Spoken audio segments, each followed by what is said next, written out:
Alright. We're on a draw for round 1 of this Bant Rec pile. And this hand seems pretty good.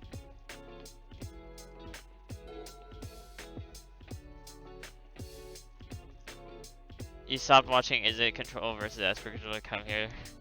Thanks, man.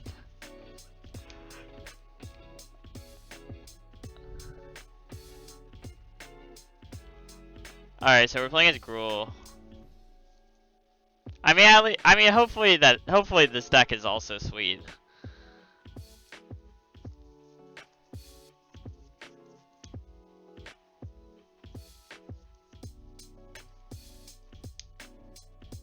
I do plan on, wait, the Esper deck was playing actual Esper Charm? That's kind of wild.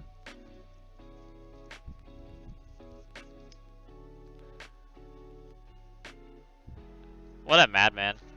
I respect it though.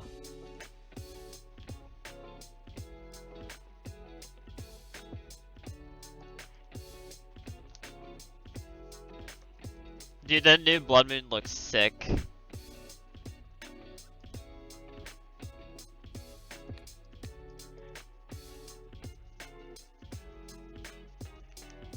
I like pathing because they can't play a stupid 3-drop on turn 2. And that's most of the time the way we lose. If we just got like pillaged on turn 2, it's not a fun time. I couldn't grab basic planes because then I can't cast Growth Spiral on 2. And there's not that much white in the deck, so I'm not too concerned about getting locked out of white. I'm more concerned about getting locked out of other things. Alright, our opponent has a lot of mana.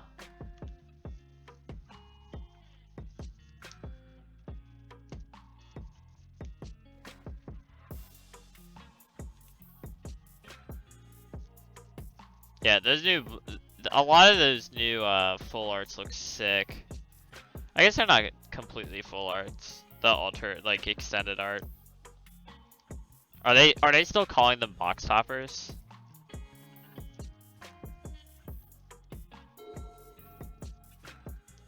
You think so? Like, whatever they're called, they look sick. None of them have like I've seen and been like disappointed or anything like that.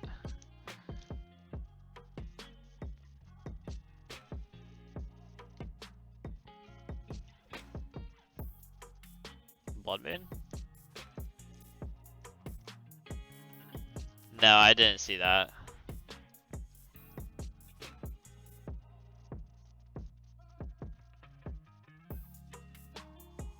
We really need to draw some more lands.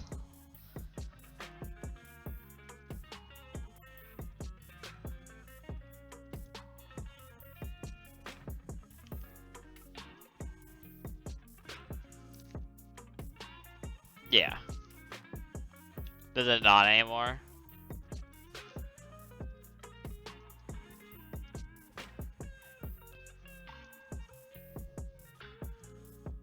Oh, so you use the phasing wording? Okay. Man, that's really unfortunate that we didn't draw lands.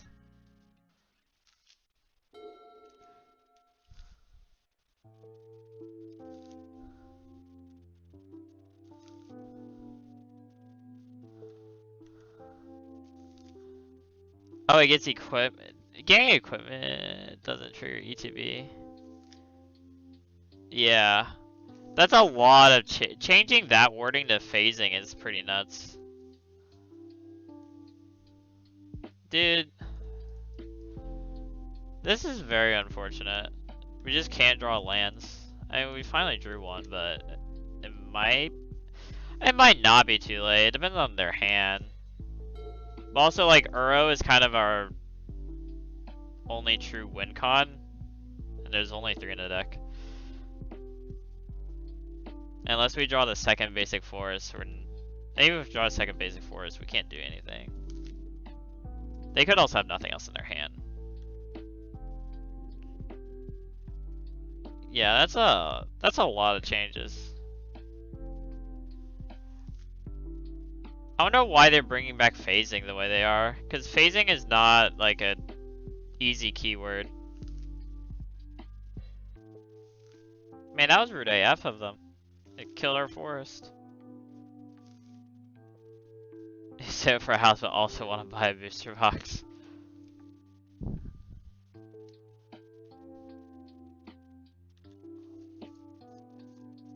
And before banding, oh god.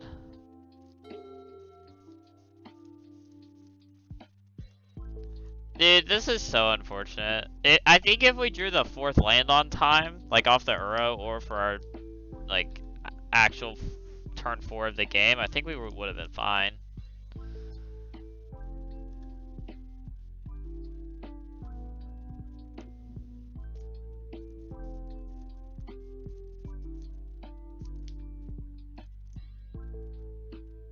Yeah, it does look cool. I think they all look really good. Like, they did a really good job on them.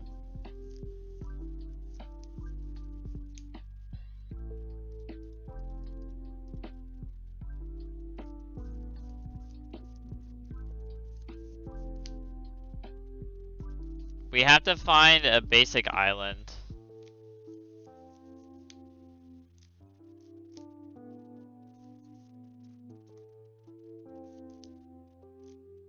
Or we're donezo.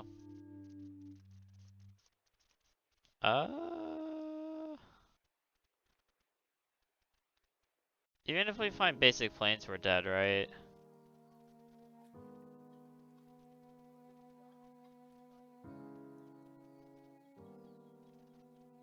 Well, I guess I have to find basic island into basic planes.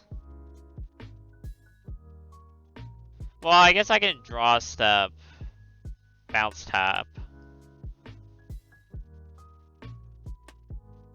And that gives me extra draws. I think I just put this in my hand. I'm not sure that really matters at this point.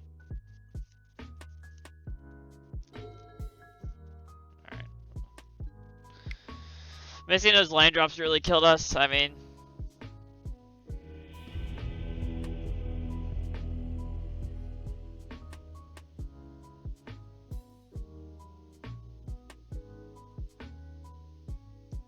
That's what that all came down to.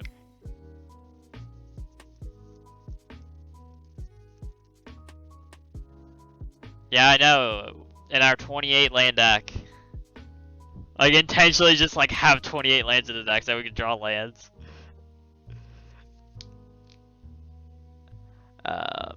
Aether Gust targets everything in this matchup. Celestial Purge targets the important things.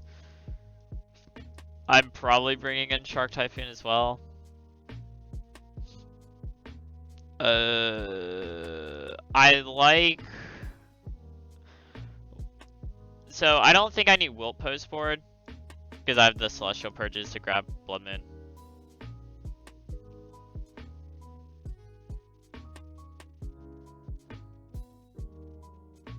I like Force Negation, but I'm not gonna overboard them out. Casting Archmage's Charm is really hard whenever you're getting pillaged in Blood Moon. It's not as fun. I don't really know how to sideboard with this deck. I also haven't played a deck like this before. I mean, kind of have, but not modern for sure.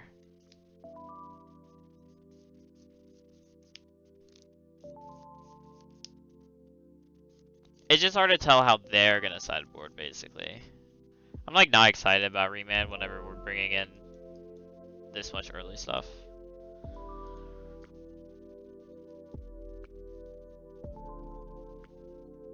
Actually, maybe I don't care about Force Negation at all. Always have these.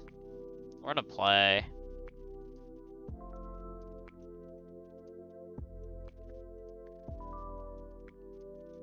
Yeah, I don't think I'm bringing in Shark Typhoon. Between Gust, Path, Purge.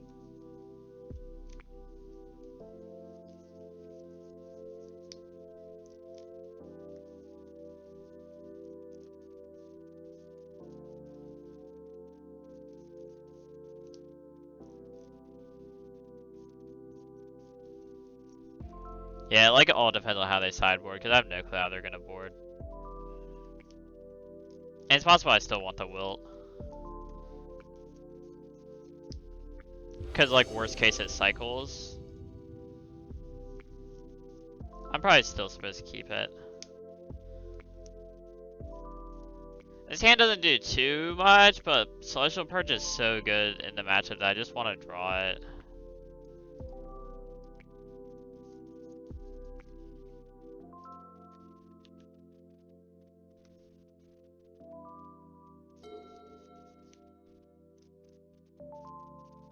Arbor Elf, nah. It's better. Better than Arbor Elf. We're gonna be able to get a bunch of basics this game.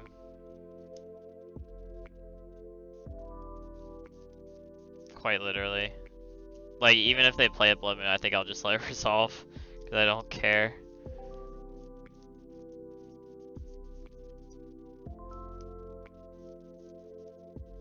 Yeah, I'm just gonna play the Misty.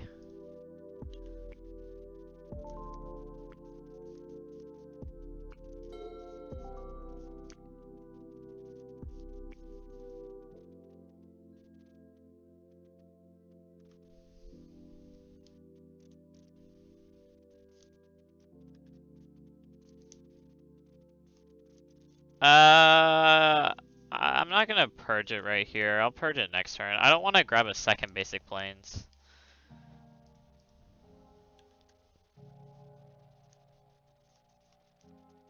Their Blood Moon's actually useless, which is glorious.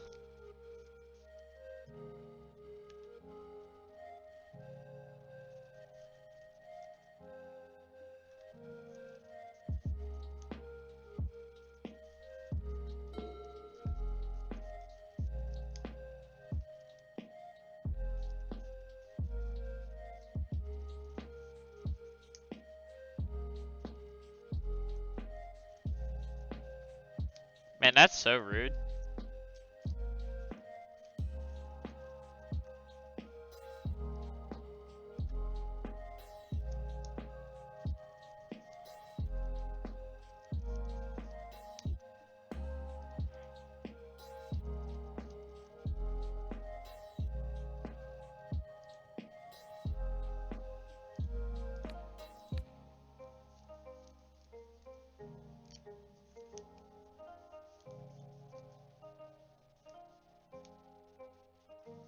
I have this Factor Fiction in my hand I need to get off.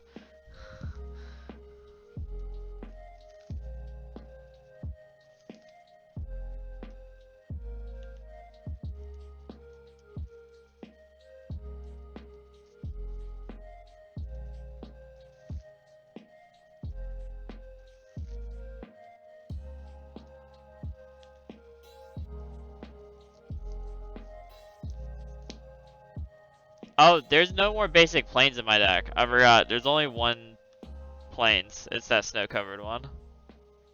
That's really awkward. I just remembered that. So they play a Blood Moon. I can't. I mean, I can get out of it through Aether Gust.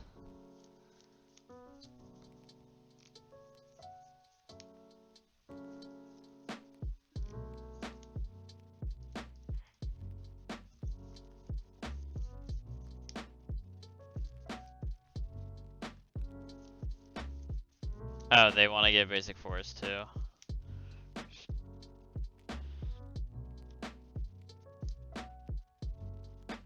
Alright, they kept in absolutely all of like the land destruction hate, so I need to bring back in force and negation. But they're also not pressuring us, which is very relevant.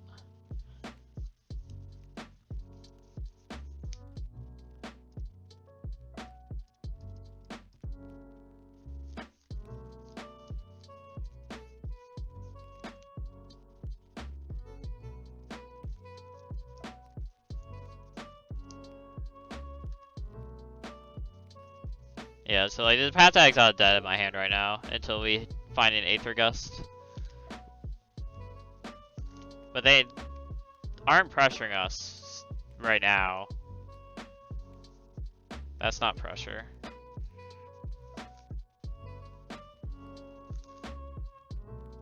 I can also just find a cryptic command and like bounce the Blood Moon. Alright, well.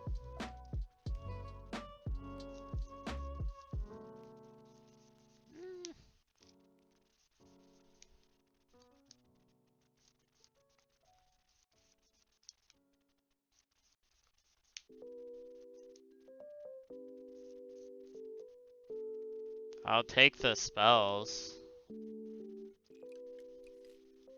That was weird.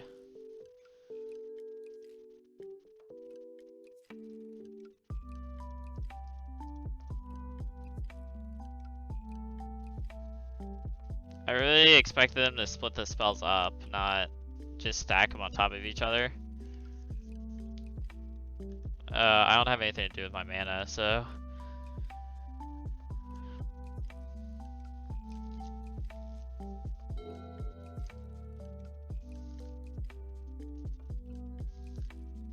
Arbor Elf, yes. You have it, opponent.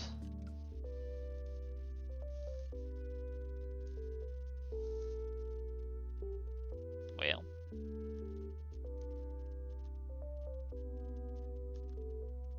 I guess I should have cast the third one. It's not like it matters.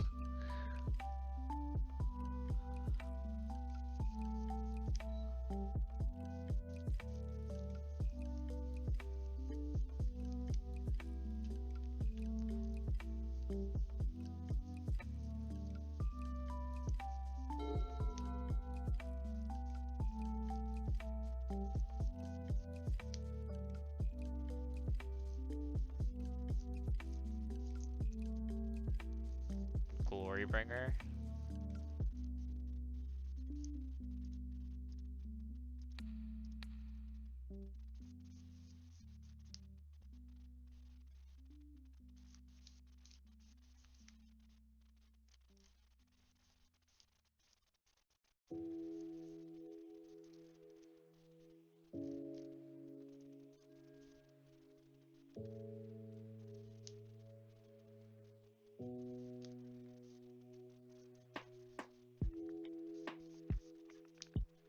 They can't even recast the Glorybringer because of how they tapped.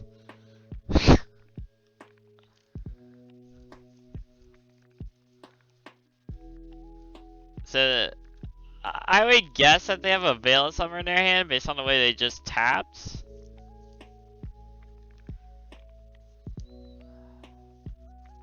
It's like tapped kind of awkwardly. And then decided against their play, I guess.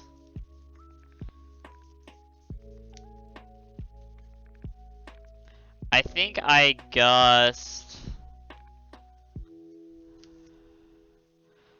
I would imagine I'm supposed to gust the Blood Moon. And then they Veil, and then I gust again, I gust the Veil. And then they'll probably put the veil on the bottom. If I had to guess, they would put the veil on the bottom.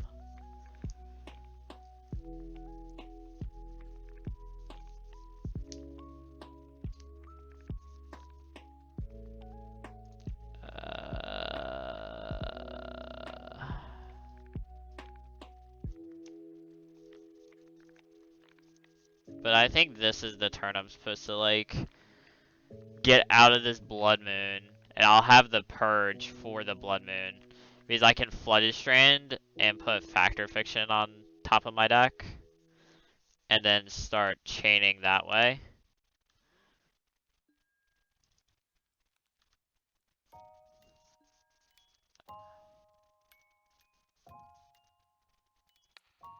Yeah, let's do that. I assume this is a Veil. Alright, let's get the Veil out of their hand. And then I'm gonna gust the Veil.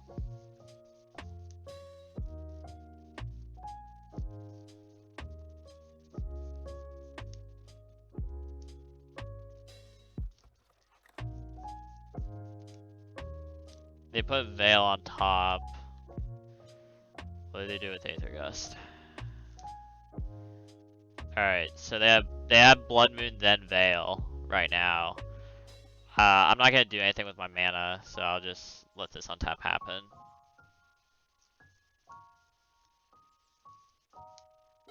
Alright, so their hand is Blood Moon Glorybringer.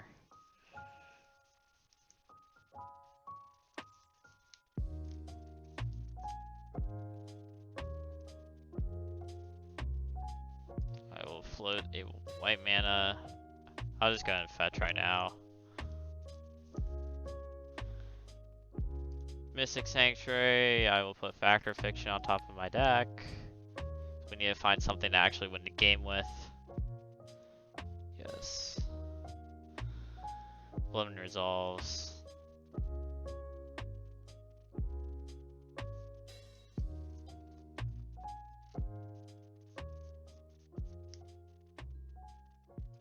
Oh no, a Glorybringer, whatever will I do?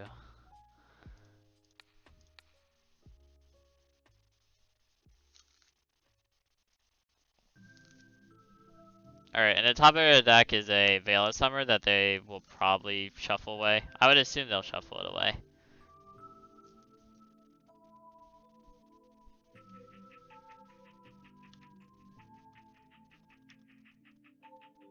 Alright. Untap, draw off. I'm just gonna cast in my main phase here. I'm gonna hit lands and stuff.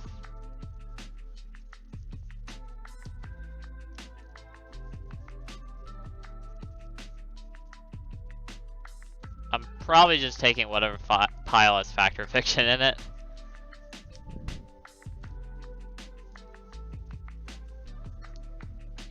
Yeah, I would definitely take this one.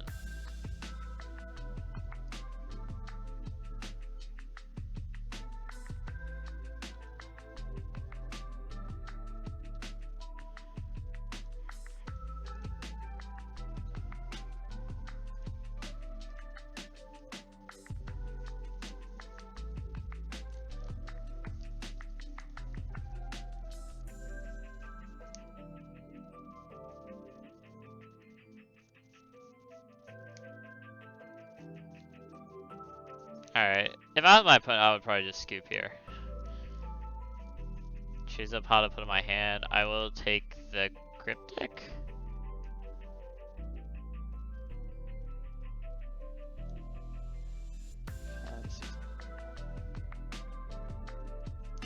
I think I just take the Cryptic. The Cryptic pile also has the second green in it.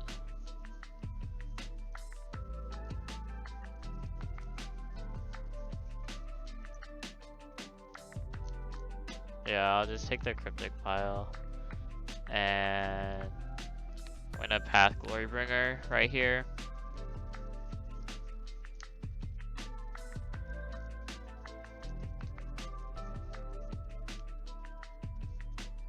I'm just gonna hold up Cryptic and stuff. Our opponent's dead. I probably wasn't able to apply pressure while we didn't have white mana, so GG. His counter draw is pretty.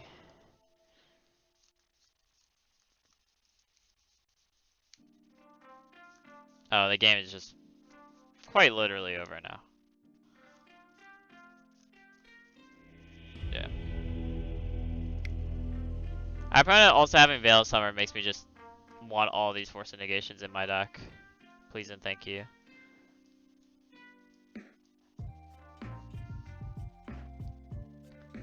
Remand gets far worse. Actually, Archmage's Charm is terrible with him having Veil. Not a lot of lists have Veil. Remand can kind of do away with. I like trimming a Cryptic, I think. That's too many cards. Maybe 5 mana Teferi. No, I like 5 mana Teferi. You kind of need it as a win con. Them having Cindervines makes me kind of not want the Wilderness Reclamation. It makes me want Wilt though, because if I can just Wilt a Cindervines, that feels pretty good. It also targets Utopia Sprawl and Blood Moon.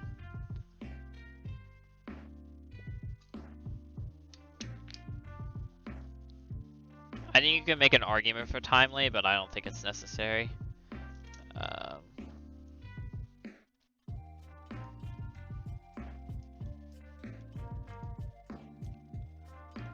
I still kind of want to bring in the Shark Typhoon because it like blocks pretty well. And it's also a win con for whenever I actually have Reclamation. Even if I'm under Blood Moon, I can't cast Uro.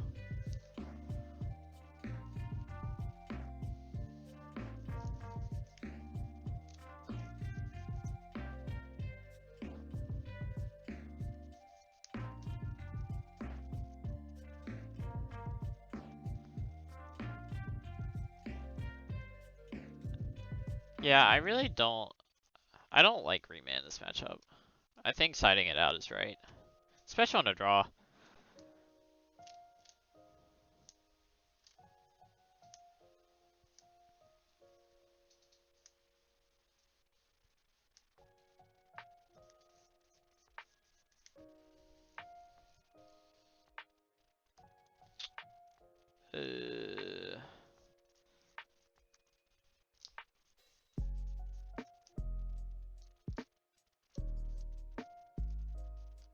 I don't think I want the Typhoon.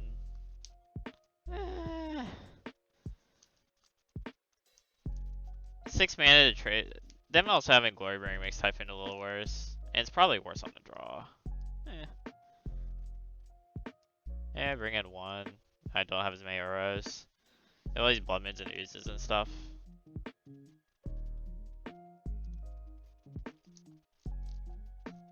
Or maybe I actually trim on. No, Gristbar is too good.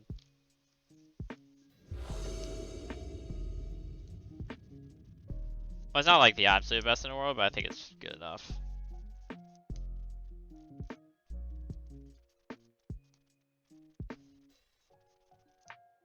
I like that this hand has Force Negation in it, but it doesn't have white mana.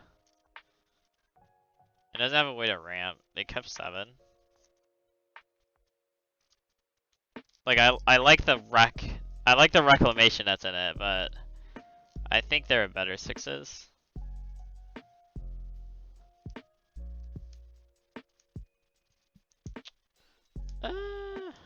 Yeah, I think there are better 6s. Yeah, like I think this hand is actually just better.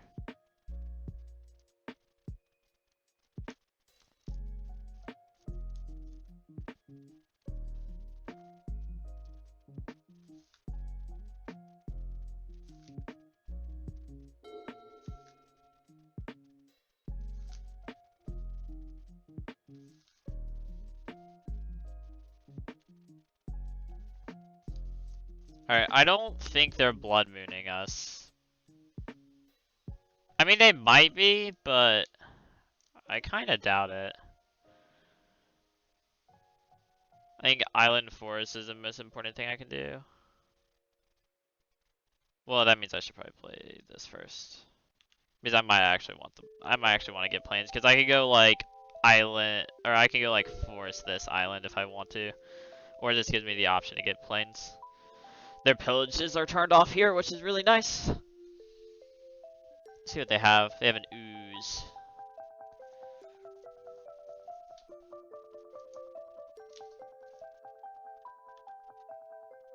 I'm not fetching end of turn. I still want to draw lands. I think I'm gonna shock myself. But I think I am getting a basic planes.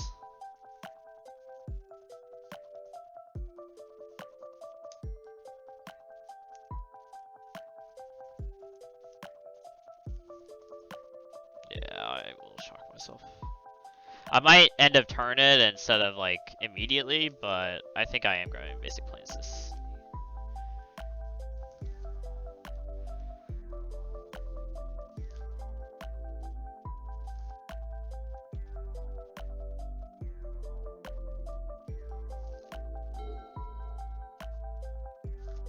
I also am probably going to Aether Gust whatever they put. I also am like relatively likely to Aether Gust whatever they put on the stack. Or not care about it, because this like makes this fall off, which I think is relevant.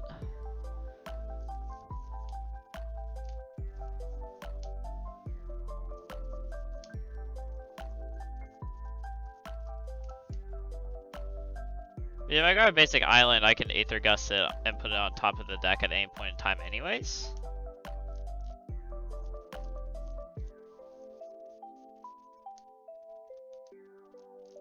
And it's probably just greedy. I'm supposed to gust here. Yeah, I'm just gonna gust. I will grab an island.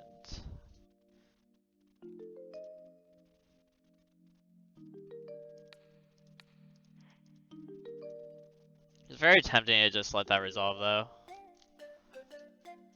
They put Blood Moon on the bottom.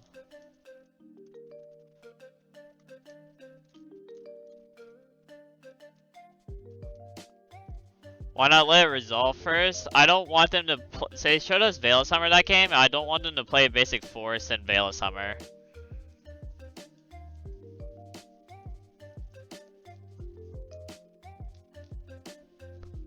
Because then I think we lose too much tempo.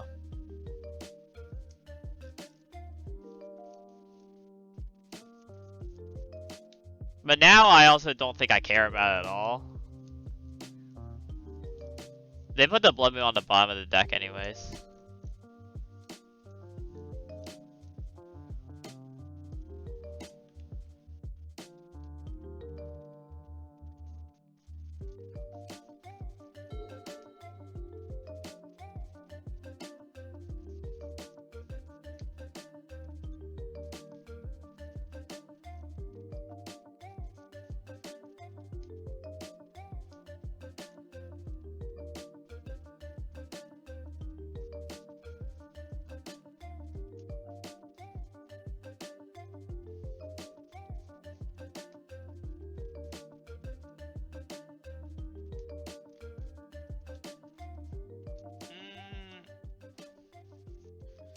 I still kind of want to gust it.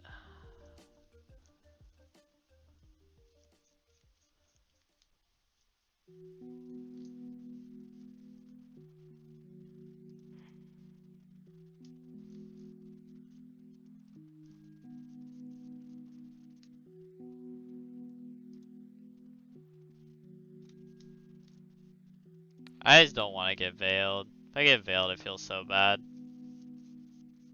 But yeah, maybe last turn because they didn't have a forest. Maybe I was just supposed to let it resolve and then gust there. They put the Blood Moon on the bottom again.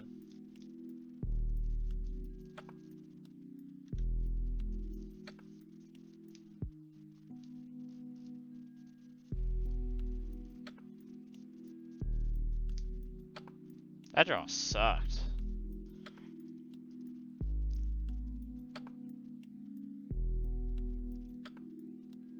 That was some weird meta lag. They don't have green man up right now, so I'm gonna pass. We need lands. We need one more land. That's not fielded. I mean, we just need lands in general.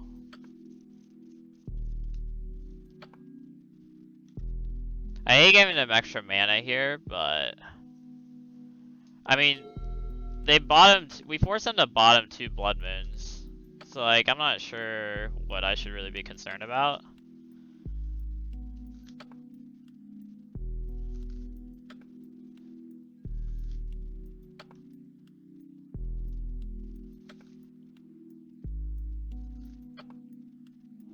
I mean, they might have like, what, Glorybringer here, and or another Blood Moon. They'd draw like 3 Blood Moons, and that's why they kept bottoming them.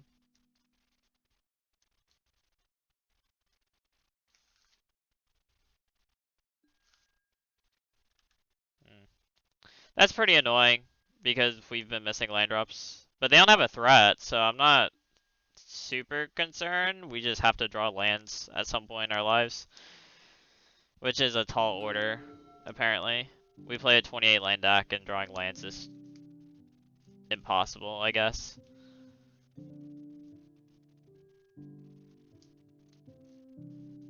Sure. I'm gonna path it.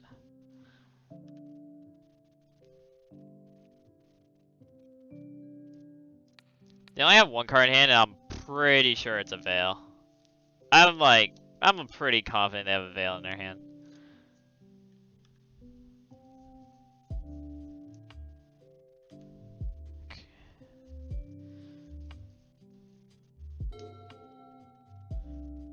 28 land deck. Are they going for some sweet F6 value? Is that what this is? It's not sweet F6 value.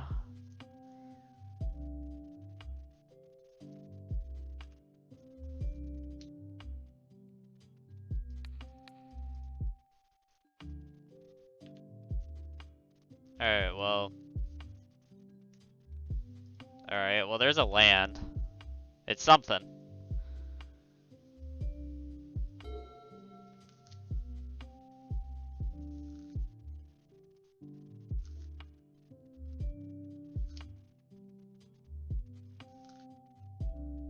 What is it? Choke? Oh god.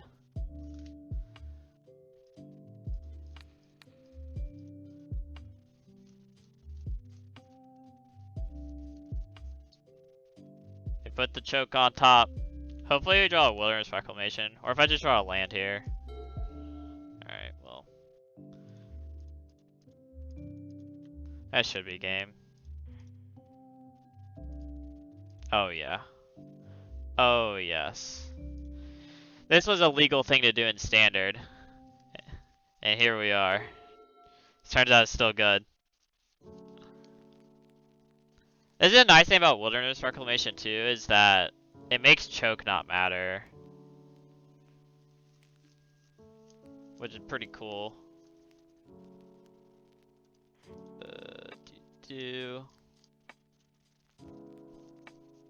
How do I want to do this? Definitely casting this. I get to cast Nexus here, which is going to shuffle my deck, which means I should not play Sanctuary. As awkward as that is.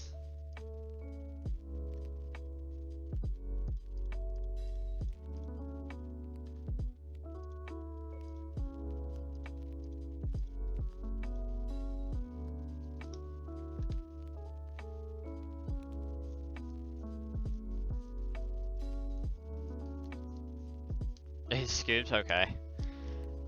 Touché. My plan that turn was I was gonna put Aether Gust on top of my deck and then plus Teferi, and then it doesn't matter what they do, what they draw, because I can just put it back on top and just keep things going. But yeah, that was a pretty strong showing for the deck. When the 28 land deck draws lands finally, it seems to win the game.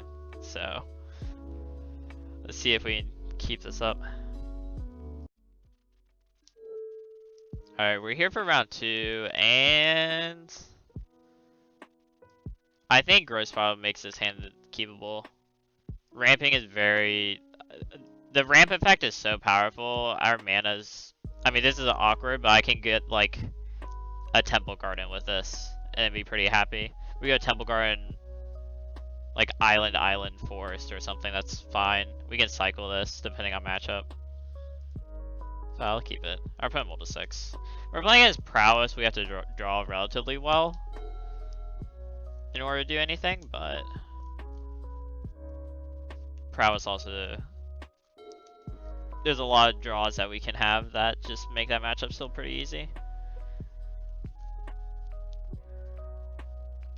Just being on the fast track to Uro helps.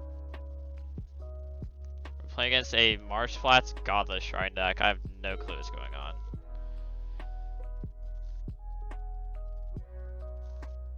Basic Plains. The Wilt is so good.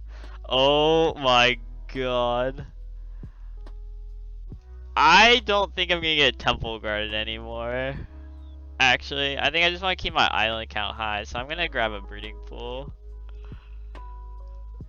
We just high roll drew the one of Wilt, specifically for when they have Bitter Blossom.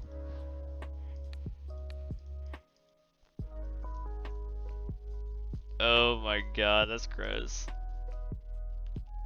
Whitelisted? You're very whitelisted.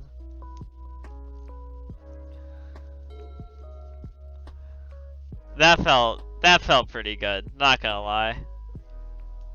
I don't care about your intangible virtue, buddy. Hate to break it to you. Well, there's an island. I will put... Guess I'll play Scalding Turn.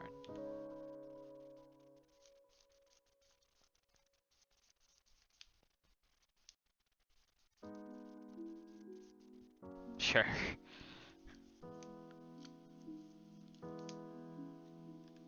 It's kind of awkward to draw the token makers without any way to take advantage. Yeah.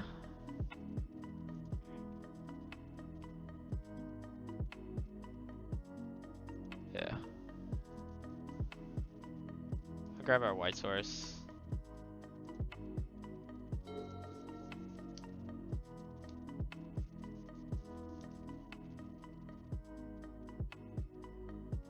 I'm gonna play the Mystic Sanctuary. I'm gonna put the Gross Spiral on top. And play this Teferi. Tick it up and draw it. We can use it as a blue card for the force, or we can put our 6th land into play and being Field of Dead, and then our 7th land will be this fetch, and we'll get to start getting that train going.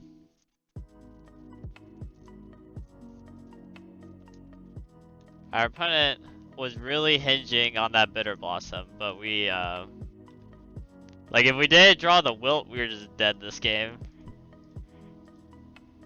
Opponent's deck is OP. Dude, they literally just died to a Wilt.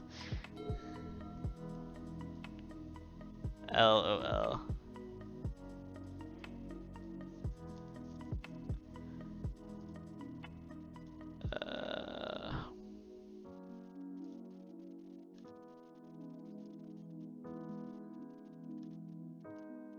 I can't actually bring back Uro because I don't have double green, but it doesn't exactly matter.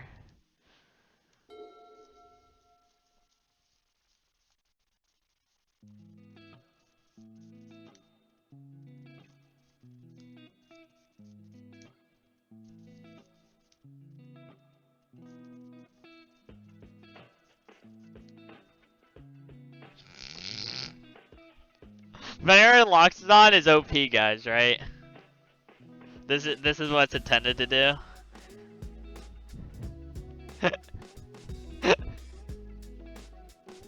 The 5 mana 5/5.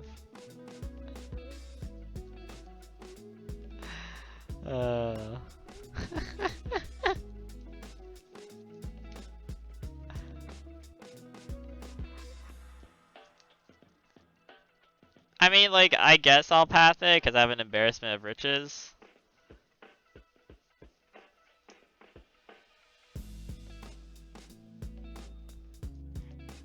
I thought they failed to find for a second. I was like, man.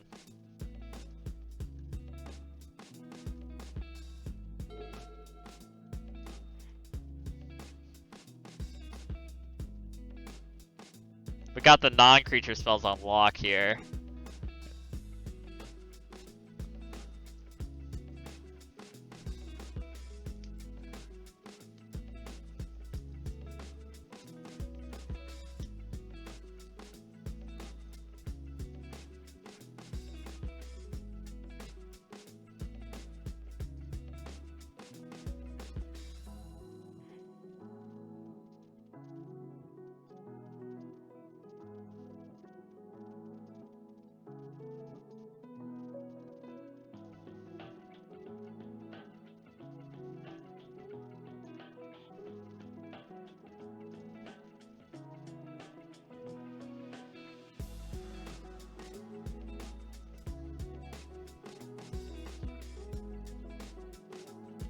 The game is over. The game is over. I mean, apparently their deck just can't beat Wilt. That's all I've learned.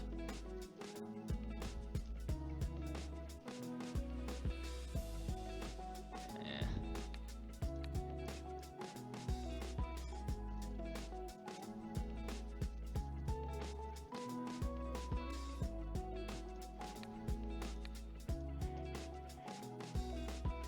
Is that rude?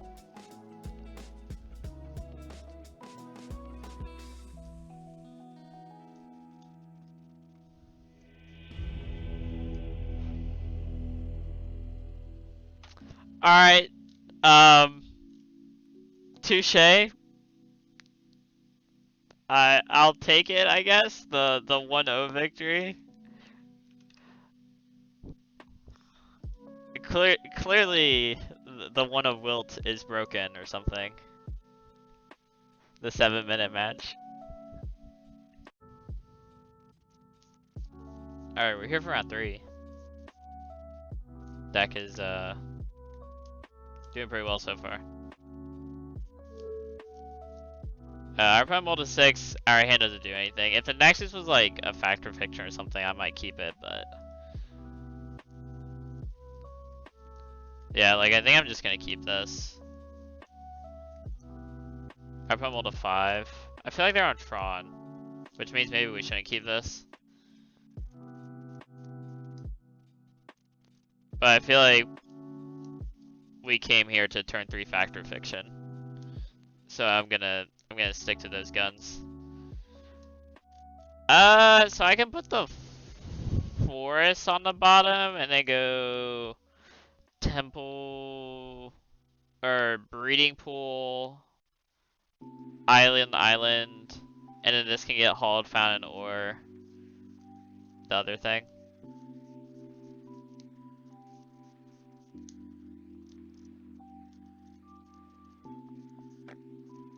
Or maybe I'll just grab a hauled fountain with this on turn 1 and minimize life loss.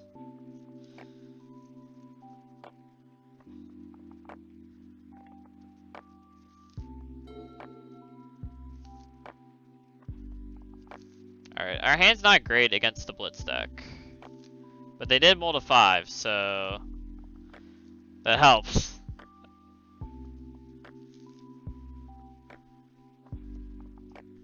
We don't need multiple. We don't need multiple factor fictions. This is scary.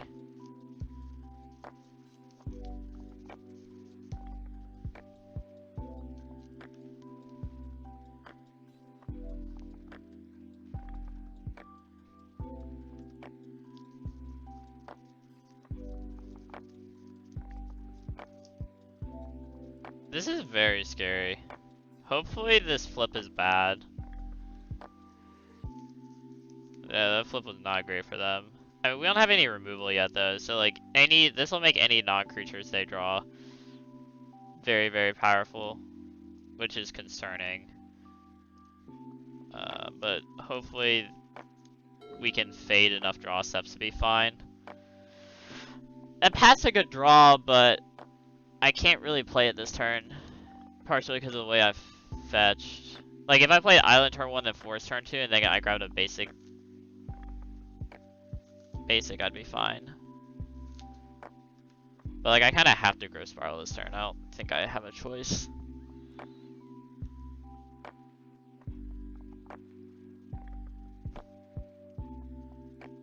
They didn't cast anything, it's a good sign. Okay. Don't have to shock ourselves, which is nice.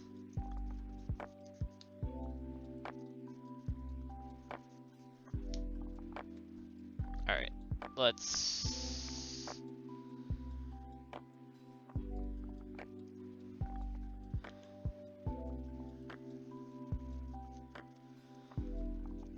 Let's see if our opponent goes off this turn. If they cast a bunch of stuff, I'll have to path. But otherwise, I think I'm just gonna factor fiction.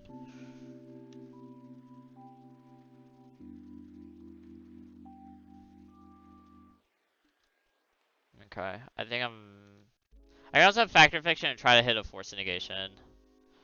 I think that's greedy though. I think I should just path. I want to try and entice them to do more though.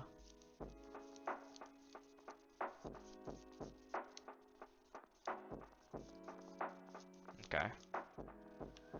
Because what I can do next turn is I can Mystic Sanctuary. I can fetch up a Mystic Sanctuary and then put it on top of my deck. and then Factor Fiction, and then just take the pile with Path in it. Even if they separate it, so that that's the only one. I need to draw an Uro soon, though.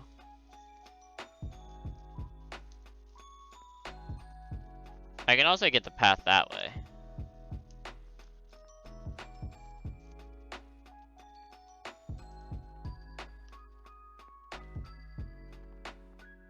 But I think I'm gonna stick to the Factor Fiction plan. Because I might get to put an Uro in the yard.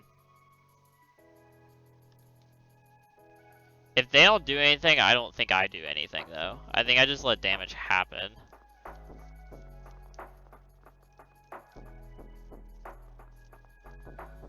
Yeah, I'm just gonna let damage happen. If they don't want to do anything, I think I'm just fine with that. I think if they had a bolt, they would have cast it because the prowess triggers are so good. But I'm not sure that I really want to get greedy. Because if I find an Uro off of this, I think the game is just over.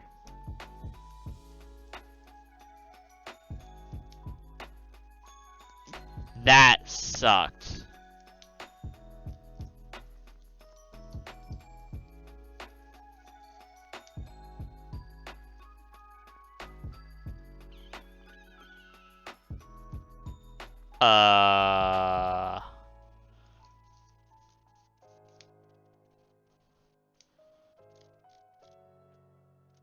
I kind of just want to take the lands, to be honest.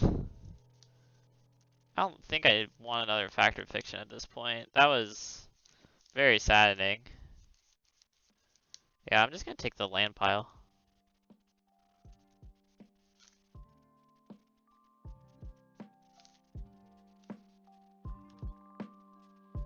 See if we can draw the let's draw an Uro. If we can draw an Uro, we'll probably win the game right on the spot. I mean, Teferi's not bad.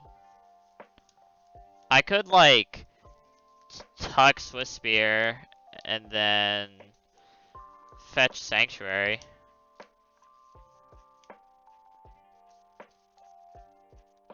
We lose to a bolt if I do that, but I think it's like best alternative.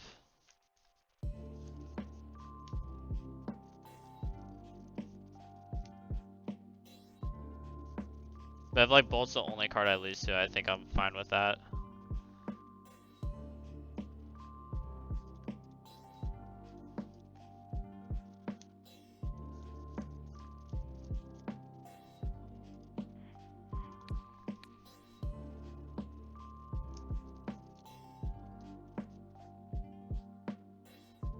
Oh, I am stupid. I don't get to untap mana and minus. So I'm dead to bolt anyways.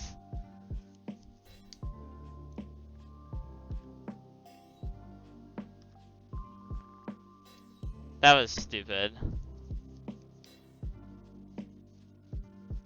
I don't know why in my head I was like thinking that. I'm just like dead anyways. I guess I should have fetched a Sanctuary and Path and stuff there. I think I just got greedy. Oh, and I've gross. Well, the Field of Dead wouldn't have been there. I would have drawn Path. That was unfortunate. I mean, it was a greedy keep. I made a judgment call that didn't work out. Yeah, I don't know. I don't really know what I was supposed to do there. I just know it didn't work out in my favor. I think I was just supposed to more aggressively control the board instead of hoping to get lucky with Factor Fiction. But I'm not sure how lucky it is to try to hit one of my Force of Negations, Uros, or Cryptics. Like that's 9 hits, that's a lot. Or just try to hit Wilderness Reclamation. I think Wilderness Rec would have been really good there too. Just because, so that's like 12 really good hits. Plus I could have hit any of the other paths.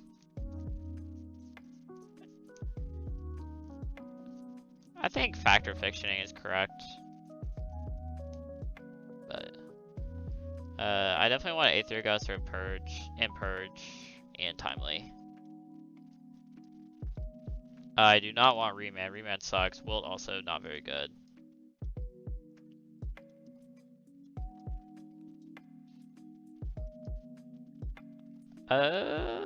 I like Archmage's Charm because you can like take Monster Swift Spear and do stuff like that, which I think is really effective.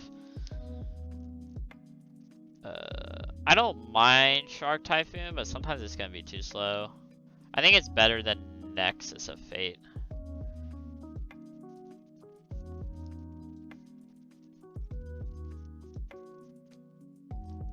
Is Wilderness Wreck too expensive? I think it's necessary with Factor Fiction and Cryptic. I'm not sure about 5-mana Teferi though. And Tucking Threats is relevant. Maybe I shave like one of each of these though. I don't think I bring in Typhoon. Though maybe because I'm interacting early so much, Growth Spiral actually isn't that great. I think there's a pretty solid argument for that. Ramping up to Wreck is relevant though.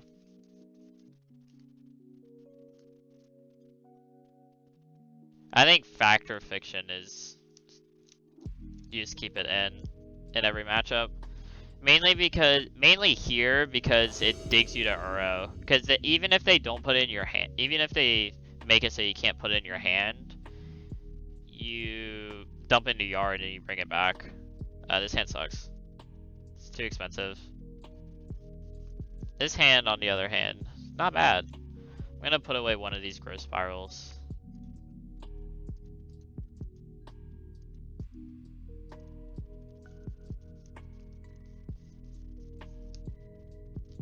Fetching is a little awkward this game because we drew double Misty. I think I played the Breeding Pool tapped on turn 1. It's either that or I'm playing the Misty and I'm fetching a Hallowed Fountain so that I can path without taking too much damage. And then on turn 2 I'm playing Breeding Pool tapped, and then turn 3 I'm spiraling. It depends on what order I plan on doing things. I think I'm going to do the Pool tap though. I think I'm going to try not to give them mana early. It might result in us taking some extra points of damage, depending on the way things play out, but I think it might not be that big of a deal because we can use our Archmage's Charm to take stuff.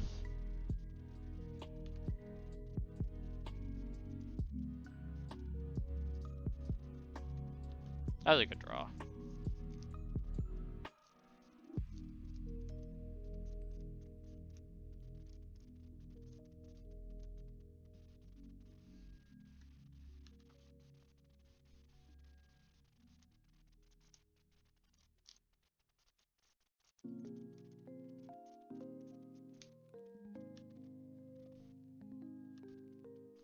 I might also just Growth Spiral, fetch Shock the Swift Spear, because it'll actually save a point of damage here. I could grab a basic and Gust, but I'd rather Gust like something that's actually big, because this thing is just like random 4/5. Yeah, let's do that. Like I'd rather Gust a Bedlam Reveler to buy time. Let's grab a basic Island. I'm gonna Growth Spiral. Alright, we need to draw a land.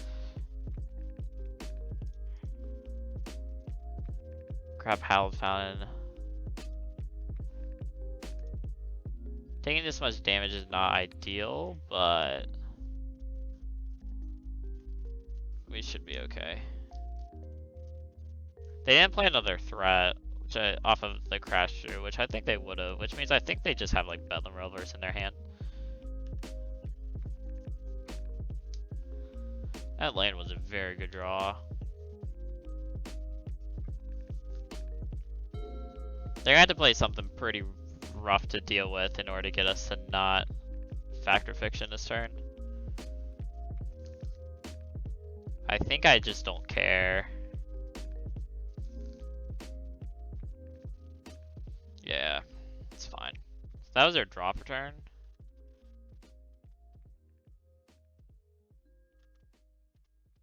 Like, I want to get this factor fiction off.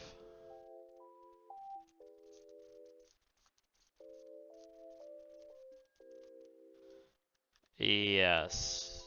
That's also fine. I'm just valuing this factor fiction very highly. Double Reveler. That's spooky. Depending on what's in their hand. Like, if their hand's like a bunch of bolts, then they could just unleash a barrage of bolts.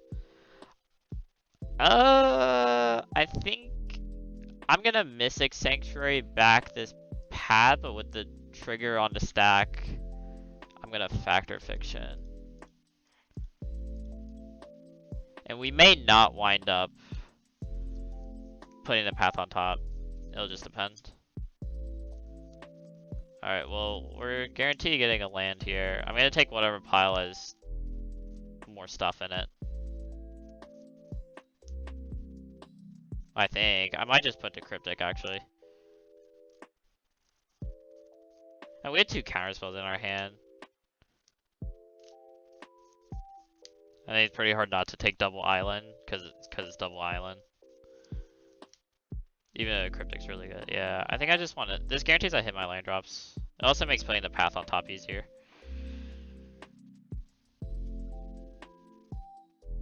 Yes. I'm fine with drawing Path to Exile.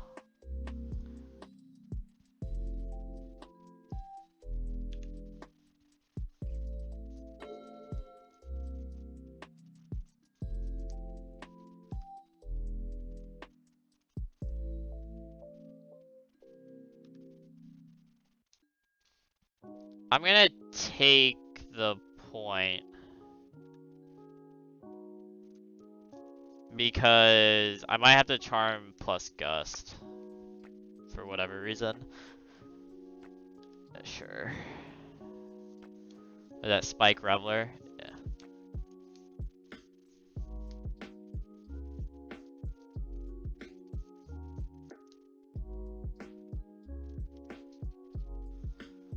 I did not expect Blood Moon. Wait, do I even care? I guess I do, because it means I can't Uro or do anything like that. I could also Gust it and then Path. They play a land this turn, right? Yeah. So they're just ditching their Revelers. Which is intriguing. I guess I should Charm, though. So that way next turn I can Gust plus Factor Fiction. Yeah, let's counter this.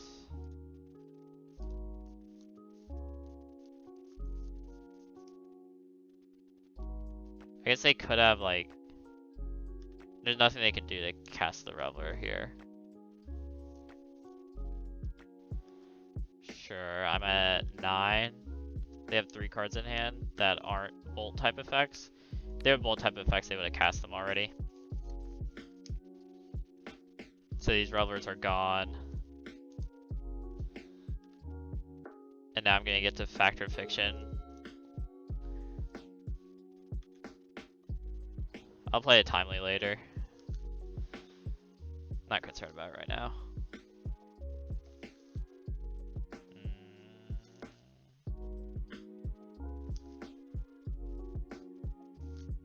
Yeah, I don't think I care.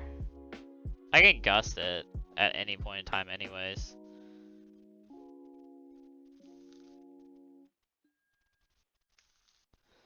That's scary.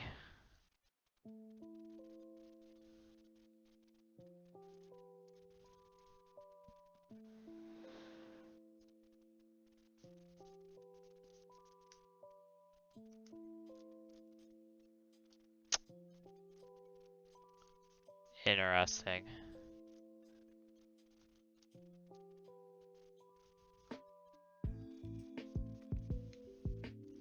How many different types of lines do I have? 5?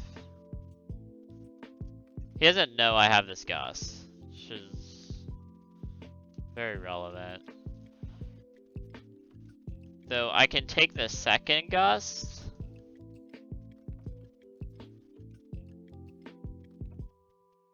Nah, I think I take the Force Negation Purge pile.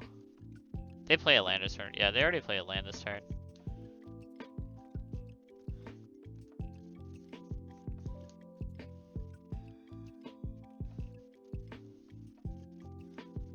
I think I take the Force of Negation pile.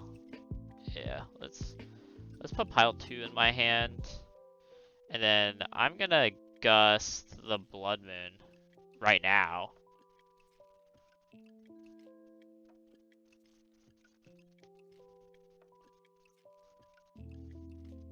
Yeah.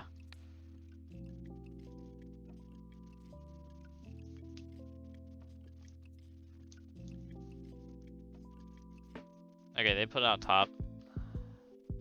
So we know their hand is Blood Moon, 2 unknowns.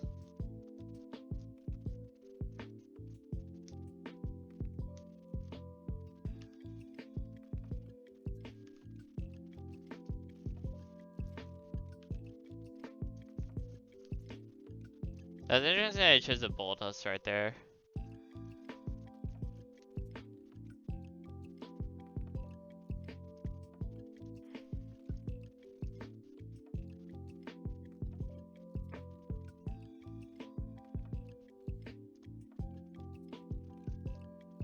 Alright.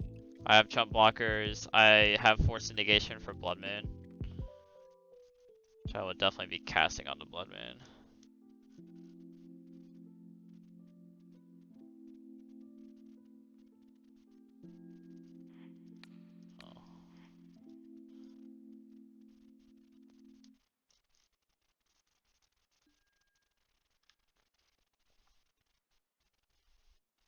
They've already gone through double crash through, so I feel pretty good here. If I get to untap with Purge, like a lot of lands are really good draws. The only lands that are bad draws are the basic island and the snow covered basic. Everything else makes zombies.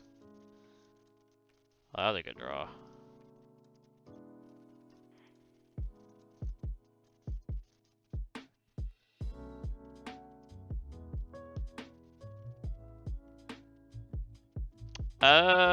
I could not put, I kind of don't want to put it in play. Yeah, because I wanted to make a zombie later. And I don't really need the mana. I don't need the mana this turn, I'm probably not going to need it in the future.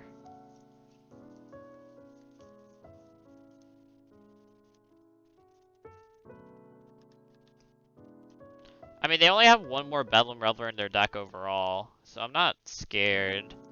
They played the mountain, so they can't play the islet. I'm trying to save this Purge in case they have more Blood Moons in their deck, which they probably do.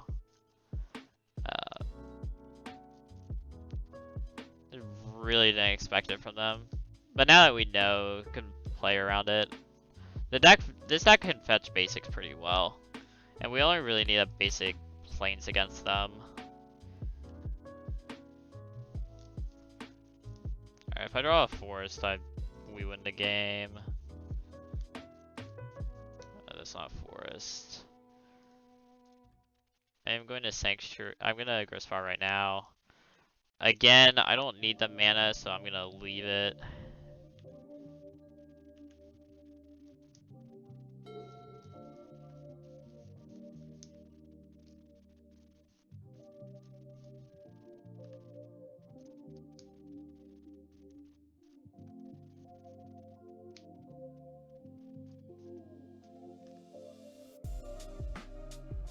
Yes, it's fine.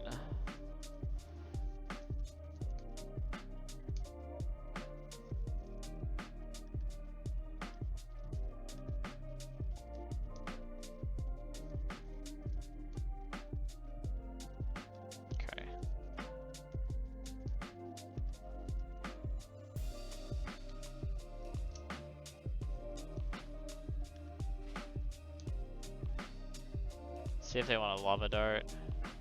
They are bolting. Sure. I mean, save Force of Negation. They're just kind of going for it here. Again, not concerned about the burn stuff. Let's path the 7-8. Try to hold on to Purge because it's more versatile.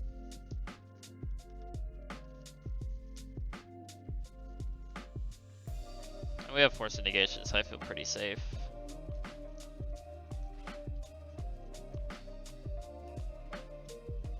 Alright.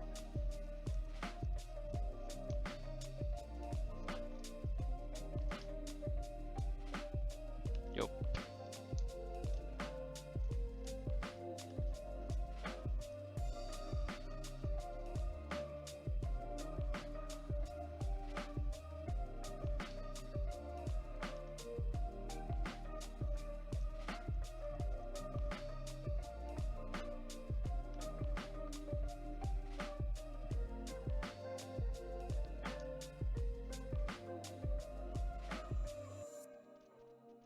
They're just going for it.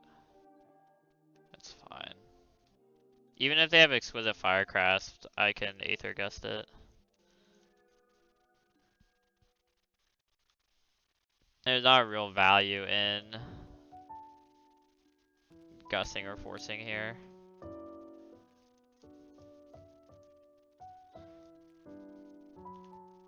I think there's an argument to gust there instead of purge though.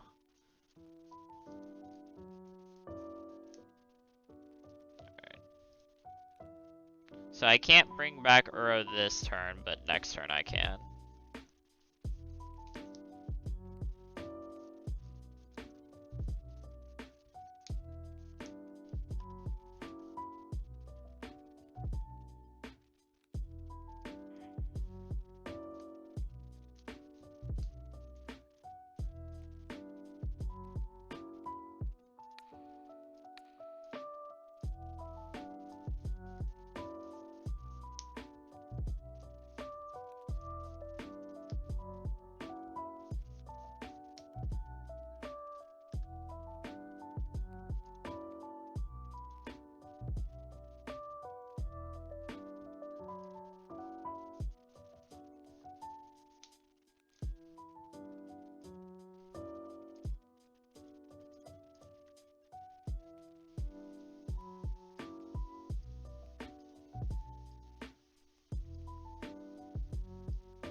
Uro is a messed up Magic card, that's all I know.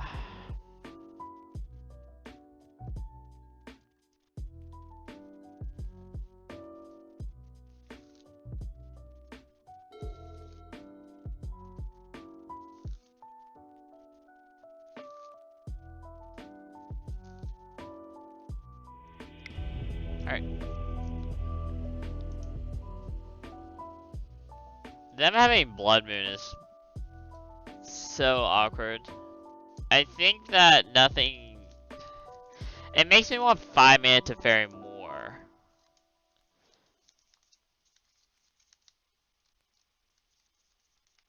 It also makes me want Shark Typhoon more.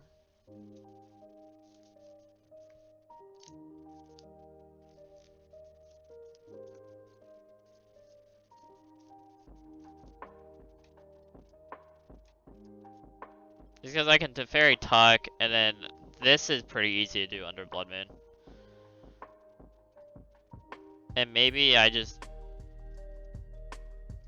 want to be doing less Factor Fictioning on the draw. A Cryptic is slow.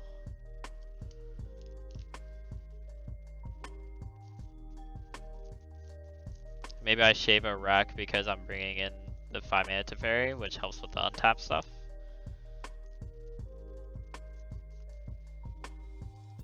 Yeah, I think that makes sense.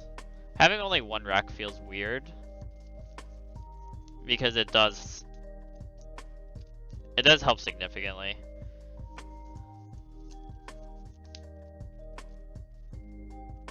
Cryptic tap drawing is relevant, but if them threatening us with Blood Moon makes things really rough. Also, I think there's an argument to side out Feudal Ruin because it's literally a colorless land, which doesn't really help, honestly. It's painless, which is nice, but Our opponent's playing no non-basics. They don't even have steam vents. So I think I should actually side it out. I think the colors land is going to be effectively useless a lot of the time. And if we're missing land drops, but we have 4 lands, Wilderness Wreck can actually help catch up.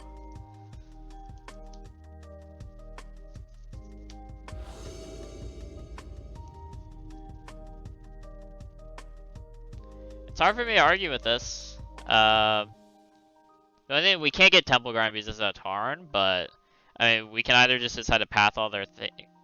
Well, I guess it doesn't matter. We just grab Hallowed Fountain, and we have 4 reactive spells. If we keep their creatures on board early and just keep hitting on that angle, we're gonna be fine. They mulled a 6.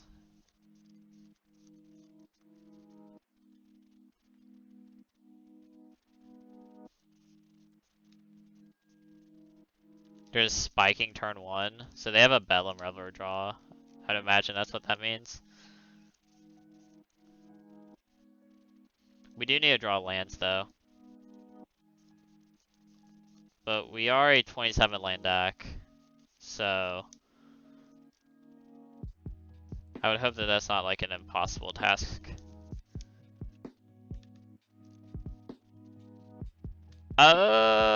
I'm gonna fetch shock. Fetch shocking feels bad, and giving them a land here doesn't feel great. But I think I just have to so I can hold up Aether Gust next turn. They only have 3 cards in hand because they mulled a 6.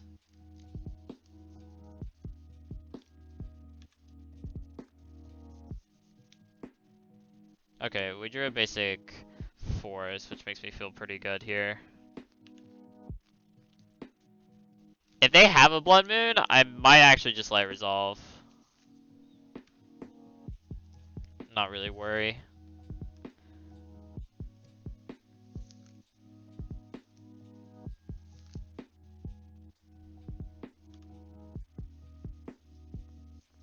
I think they have light up the stage? Oh, or not. Okay.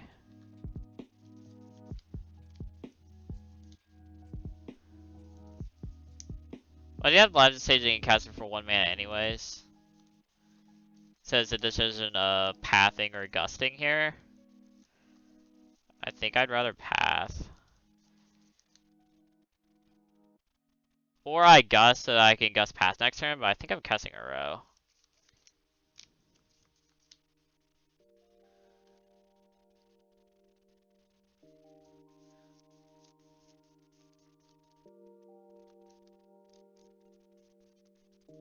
Yeah, I'm gonna path.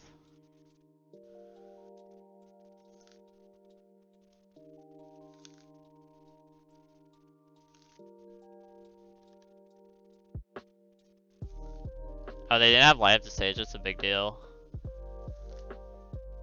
Alright, I'm like pretty confident that they have a Blood Moon, but we can cast Gust underneath of it, so I'm not too concerned. So we can Gust it and then hold up Purge. Or I can just not care about the Blood Moon for a hot minute. Yeah, I'm just not gonna care about it for a hot minute. Because they don't have a threat anymore, so I'm not really concerned right here. I am going to pass, though. I'm not going to factor Fiction during my main phase to try to hit land drops, just because they could do something really stupid. Well, does this classify as stupid? Because I might have to, like, Gust, hold up mana to Purge, and then Purge here. And then after draw steps another Blood Moon, I don't think I care.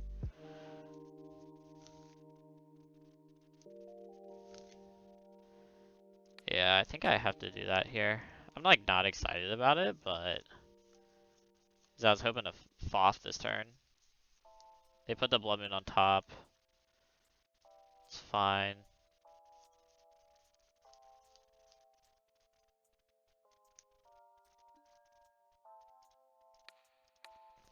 I think they have like Bedlam Revelers in hand that are doing nothing.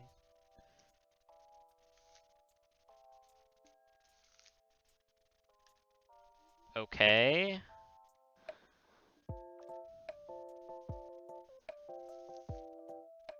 Does he have a light at the stage? Okay.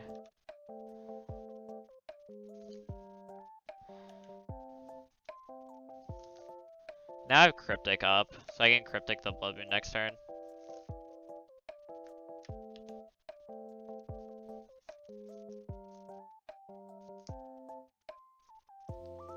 They didn't play a land last turn, so I wouldn't expect them to play a land this turn.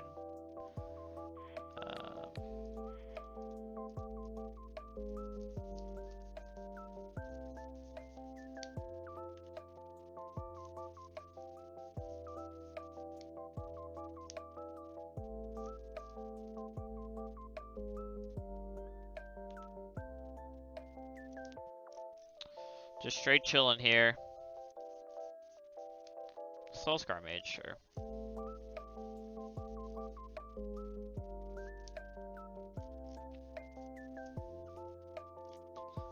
Okay. We do have double Aether Gust. I'm gonna do the most mana efficient thing, and I'm going to play Factor Fiction.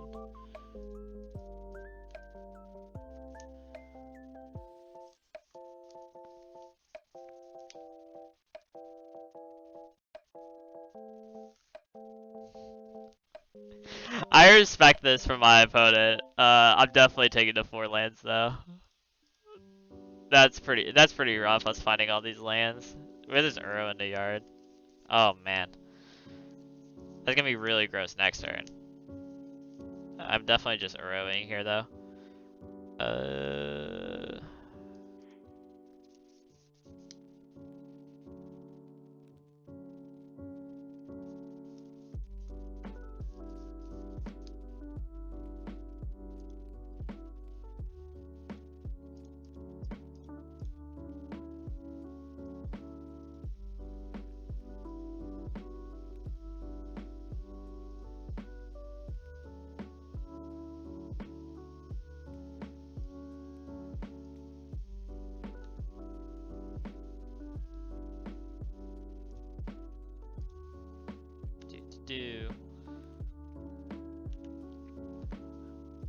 I had a decent chance I'm supposed to play the Gust there so that I can, or the Strand so that I can Sanctuary.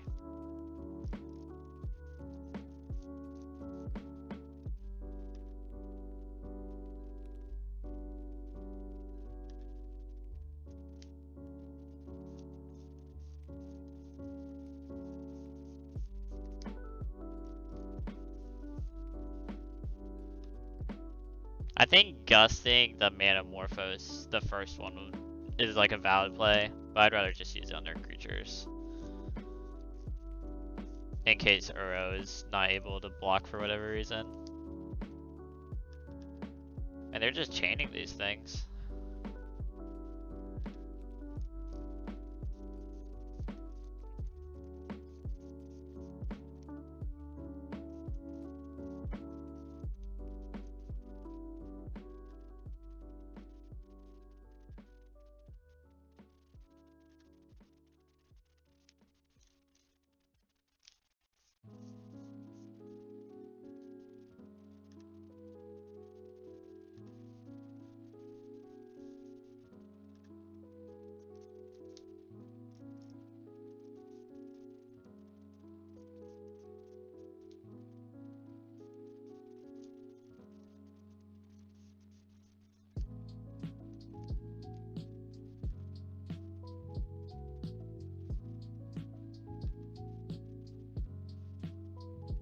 This game is over.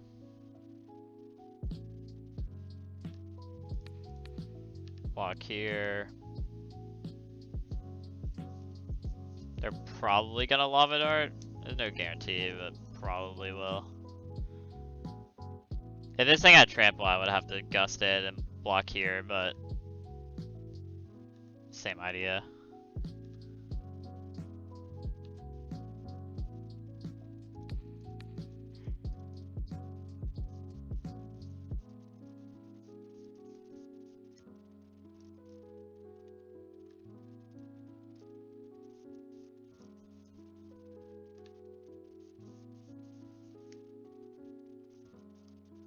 Alright, we got there.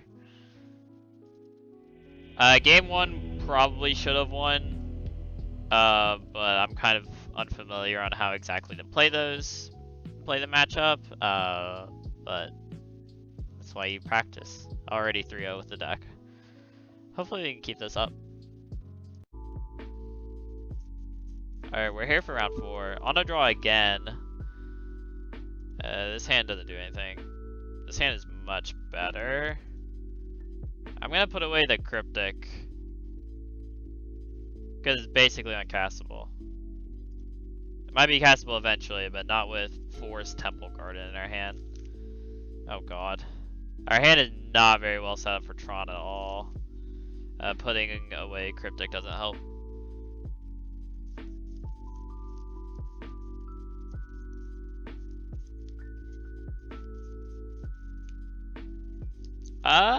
Do we just play the Sanctuary? I think so. I'm just gonna play it. Need to find a Force Negation. I'll feel pretty solid if we find a Force. Or like Remand buys time.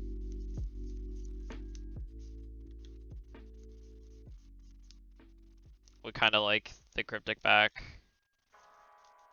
This is the only matchup I think I would want Cryptic in though, based on the way our hand is. We're also just drawing mono land, so that's the only reason the Cryptic would be playable.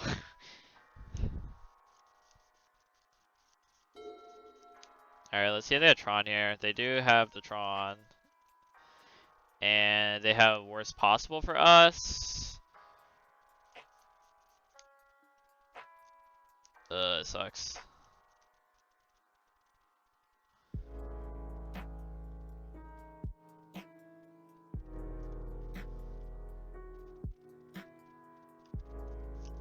We do have Force Negation off the top, it would have been sick. But we also would then have no gas.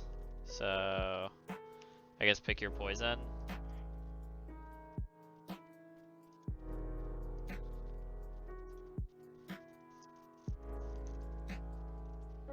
Well, now we drew the Force, but I think it's gonna be too late. Like, I can hard cast it, which I guess is fine. But I think they're just gonna take up Karn, targeting us.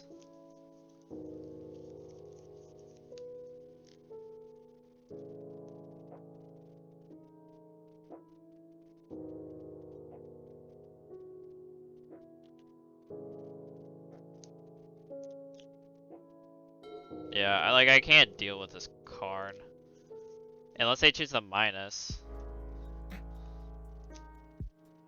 I was hoping our opponent would not be the brightest.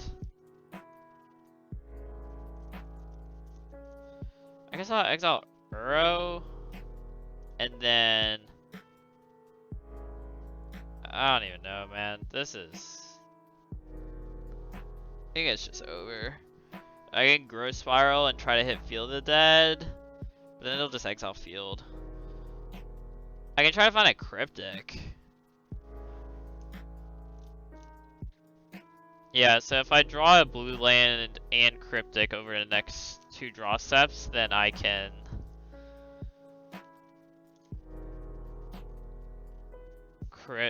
Cryptic bounce the Karn and then I can counter it on the way down with this Force Negation. Let's have to counter here, which... I think I have to. This is not a very good spot at all.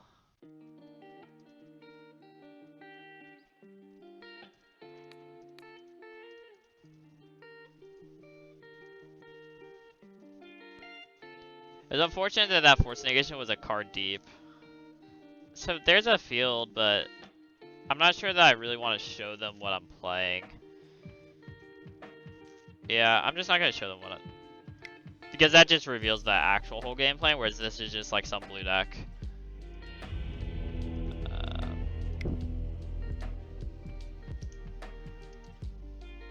Alright.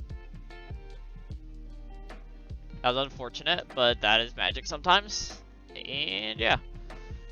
Again, it's good old Tron. I don't even... I guess pass not very good. I think the deck is actually set up decently to handle Tron because it makes a lot of mana, has a lot of counter spells. You can eventually get there.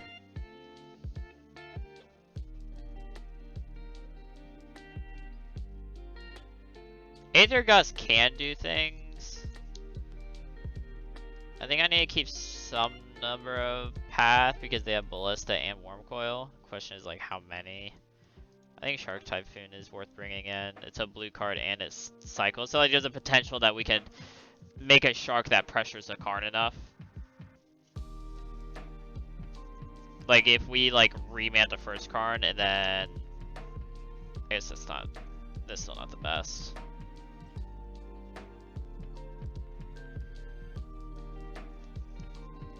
Aether Gust could be worth it.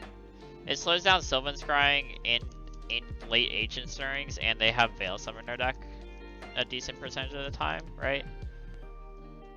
They're like not having Path in the deck at all seems a little sus. Because they just eventually cast Worm Coil. I think I just bring in the Shark Typhoons and then leave the rest. We'd have to mulligan to hands that can handle Tron. Which there are a lot of hands that do, so. Force Negation improves the matchup drastically. Back when that card didn't exist, it was a lot rougher. Alright, Remand buys time. And we can ramp up. I think it's good enough.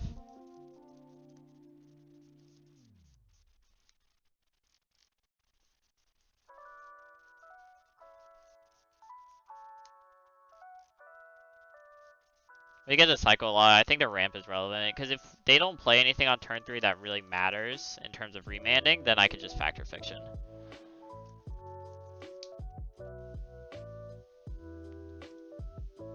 Alisec doesn't want to buy time until late game. As you know, this hand sucks at casting Cryptic Command, but I don't think that's the absolute end of the world.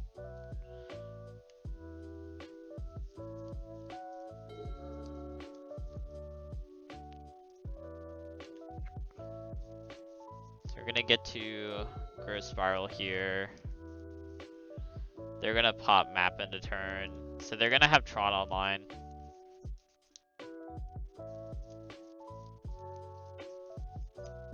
I will play the Misty.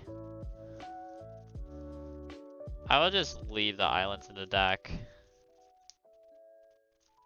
That was a really good draw.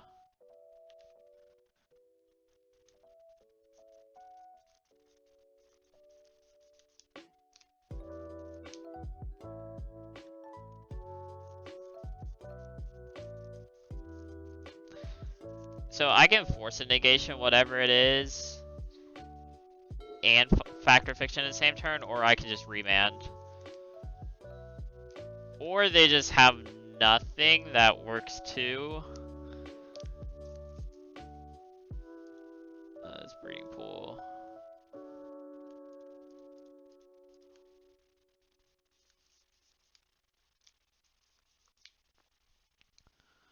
I wonder how they're gonna separate this. I'm just gonna take whatever pile is. Actually, that's not true.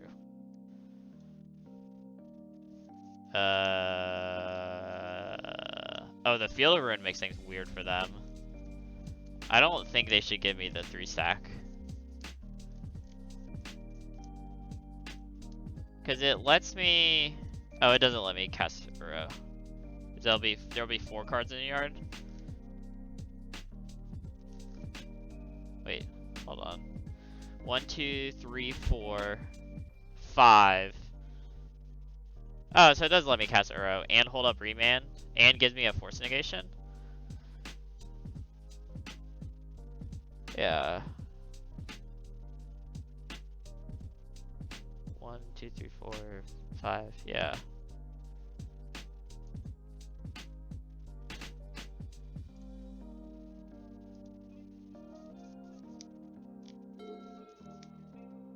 Okay.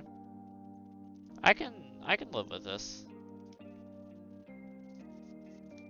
Grab a Snow Covered, and then Uro. I guess they're relying on us having no interaction, but now we have a clock.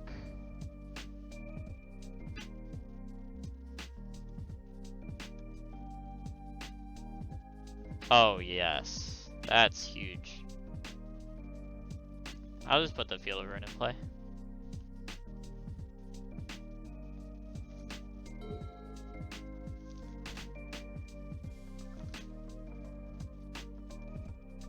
Did the opponent just have Ulamog in play? Is that what's going on? Ulamog could be scary. I can also completely take our opponent off Tron.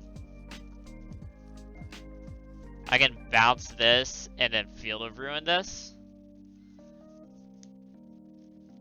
Oh, that's so obnoxious. I love it though. The question is, what order do I have to do that in? I would have to Cryptic now.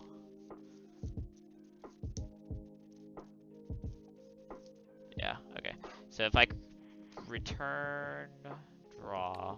So if I bounce Power Plant and draw, 2, 3, 4.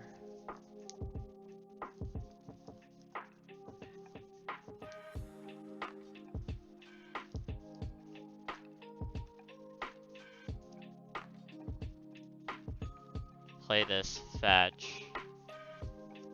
Grab Mystic Sanctuary.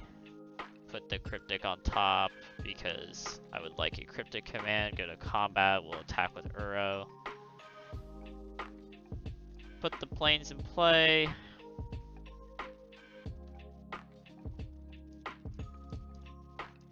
Cast the Wreck. Get an end step, untap all my lands. Then a draw step, I will Field of Ruin.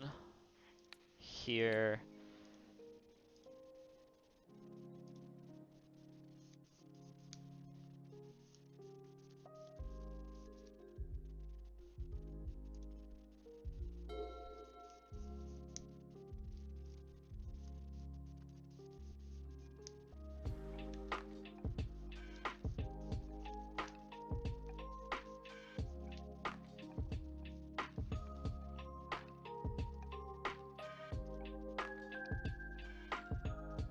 Alright, they found another tower, which I'm not really that concerned about.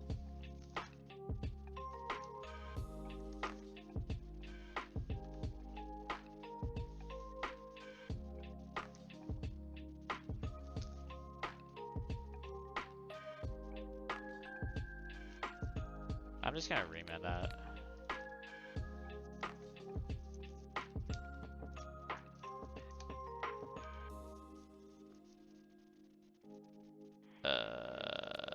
I will bounce their power plant.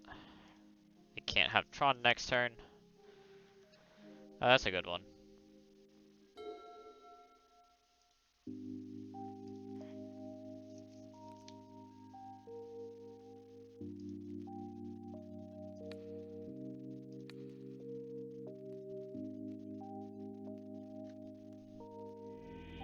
Alright.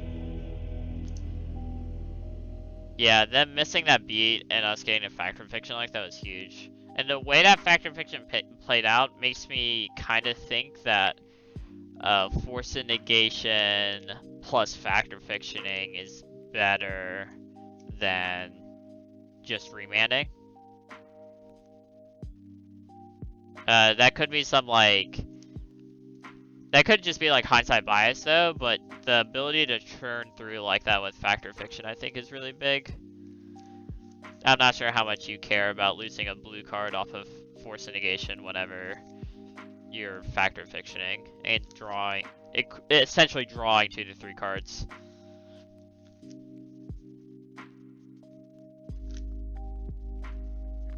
Maybe I do want Aether Gust. I just don't think I can cut anything. I think everything is pretty solid where it is. I think I do want the Typhoons. Though maybe I am just supposed to be more reactive on a draw, but this is like instant speed threat, which is really nice.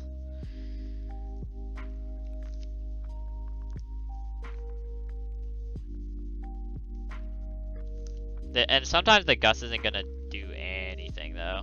Like, it'll just literally sit there and do nothing. Sit in hand and do nothing. So like I feel like eventually it finds something to do. Like, especially that Veil, which I think most lists do. I think most lists have 2. You don't want an Ashok? I don't think so.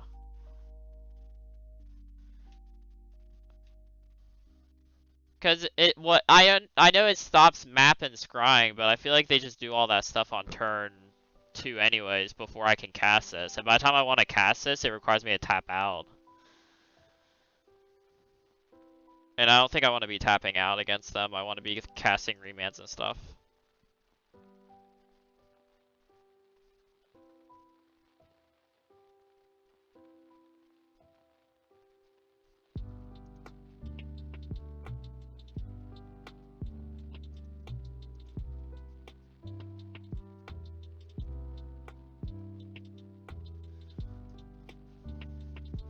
Always living in fear. It's more so just making sure I don't die.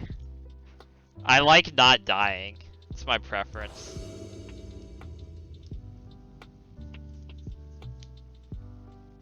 If this hand had a green source, I think I would keep it, but hand kind of sucks.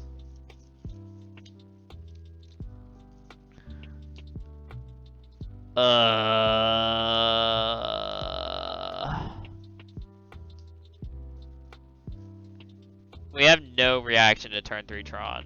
They mulled a 5.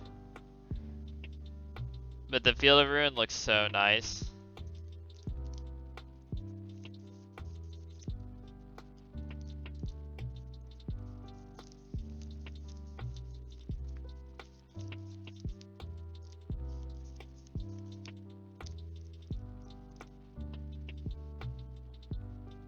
Man.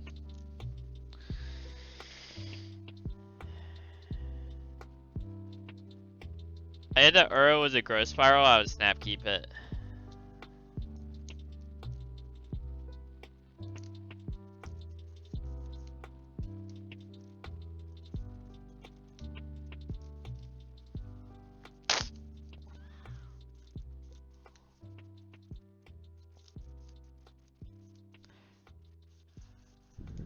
I think the Field of Ruin's too good.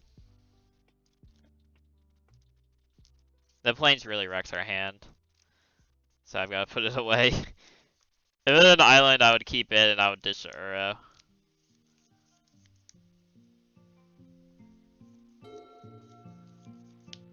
I could be very wrong with this hand. Dude, if they just like turn 3 Karn, we're dead. Well, not anymore. Because I am whitelisted as hell.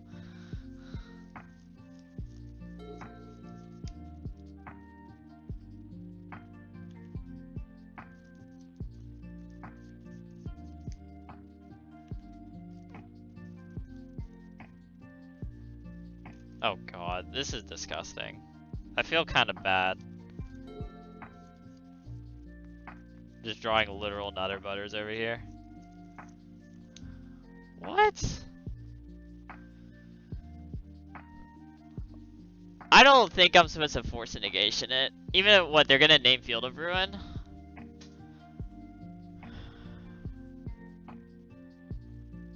Which we also kind of need that in order to fix our mana. Why did they have Sorcerer's Spyglass? It's obnoxious. I don't think I'm supposed to use a force on it.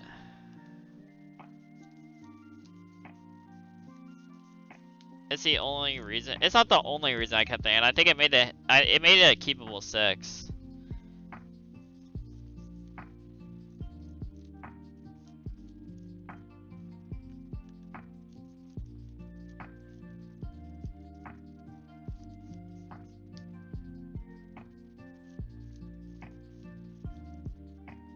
I'm just gonna remand this though. They don't have green mana, so I think it's worth remanding that. They don't actually have the mine in their hand, but they tutored it earlier. Hopefully we hit some land drop. We just need to hit one more land drop to get things going. We have this force. We have double force. I wonder why they brought in Spyglass, because these decks don't really play Field of Ruin. I guess they play like 2, right? Sure. Are they gonna go and get Sanctum? It's fine. Land?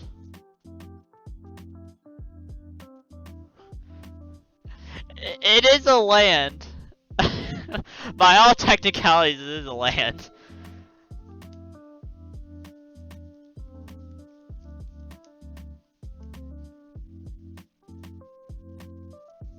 Oh my god, are you fucking kidding me?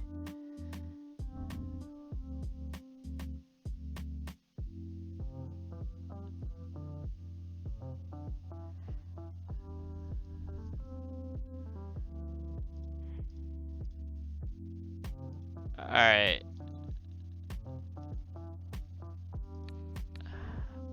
We have to draw many lands. Oh man.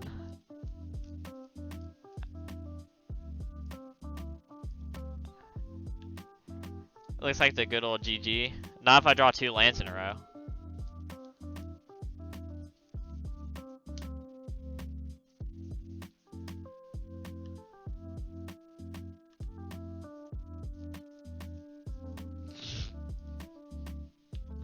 Oh no, they cast Ulamog.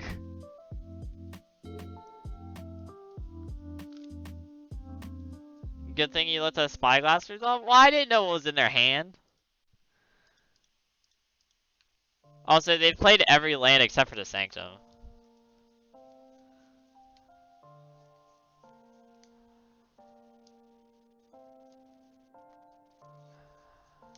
I don't think they can do this.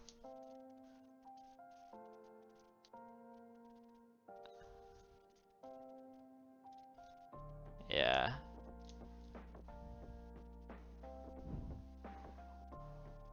Interesting.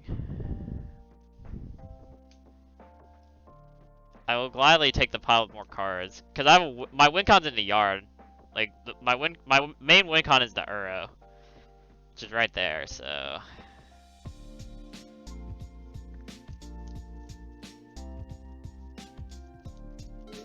Also, now I'm insulated a bit more from Veil, which is very nice. I like being insulated from cards that screw me.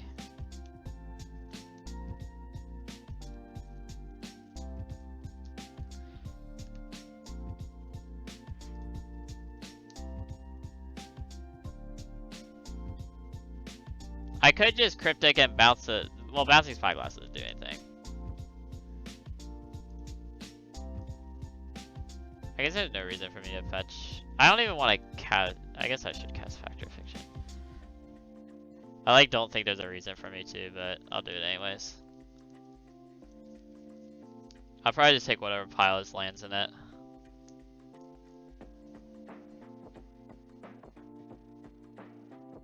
I think.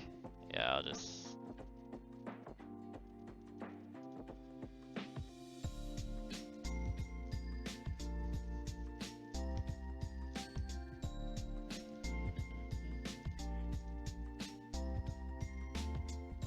Oh wait, did my breeding pool get exiled? I should have double checked. It was my Temple Garden that got exiled.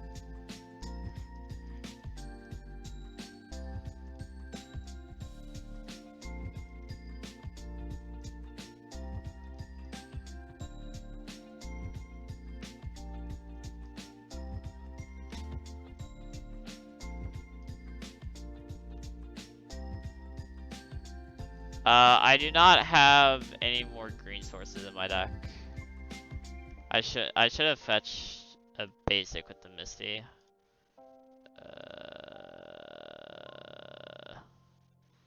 The Ghost Files are good force pitch fodder. I don't know, it doesn't really matter. Just pitch the land. I'll draw more eventually.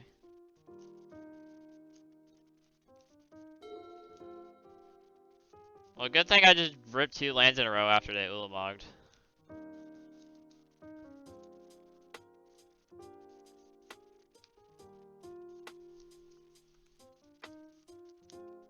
Well, there's Sanctum.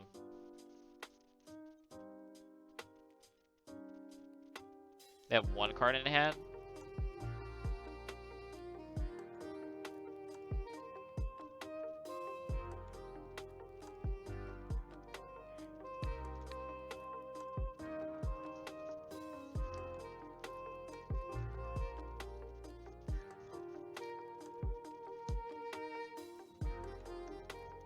That's their last card, right? Okay.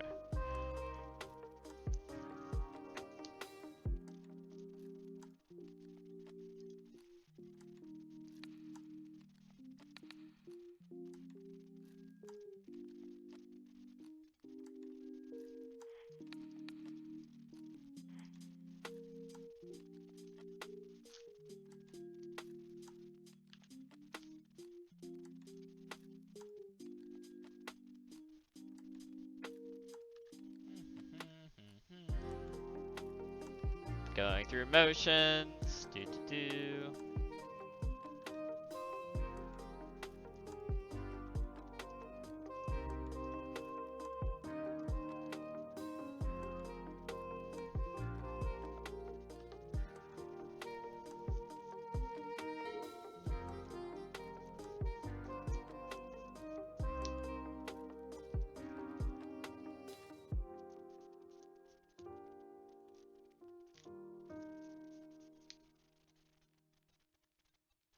I don't even want to draw two.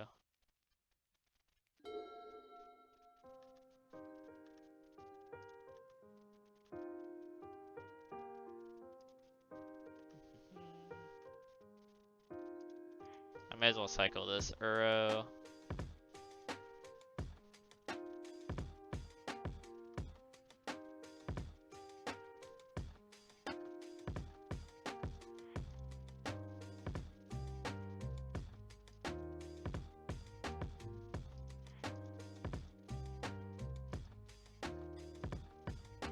This is a cool thing with, normally you would like never do this, but because you have Reclamation, it doesn't matter to spend a mana.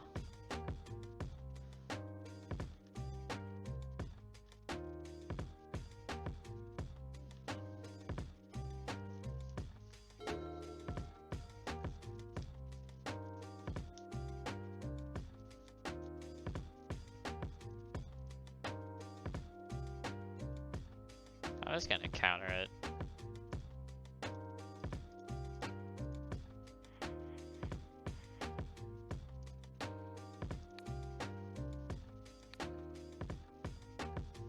Because why not? It reduces the chance that they can draw Ulamog. That's all I really care about.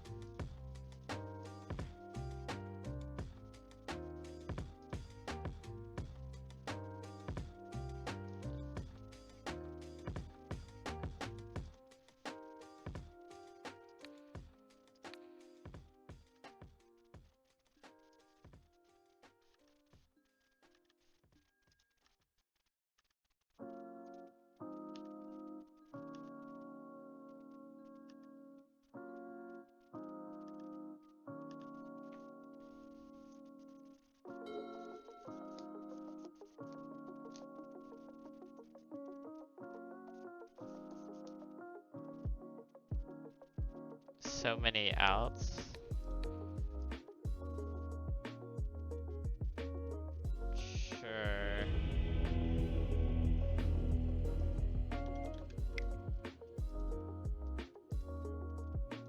I mean, I had those force negations the whole time, so they would have had to have drawn a creature threat.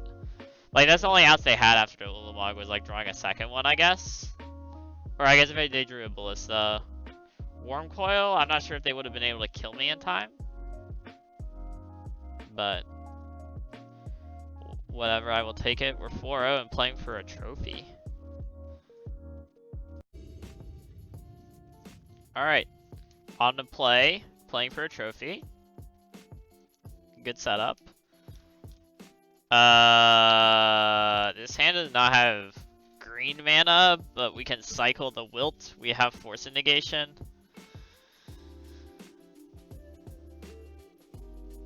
This hand is weird.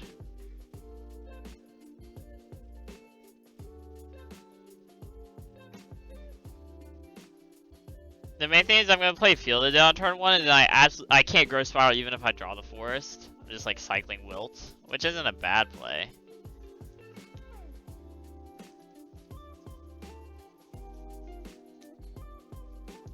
Yeah, there's one Wilt main. I think it's good in about every matchup, honestly. I'm gonna keep it.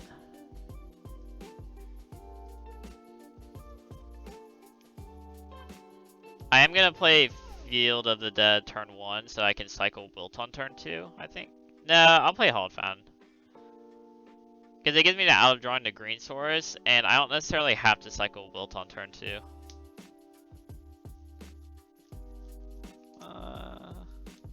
No, I'll play the Field. Yeah, it's a one of. I think it's really versatile and hits a lot of matchups. And worst case scenario, it cycles. I'm playing as Ad Nauseam.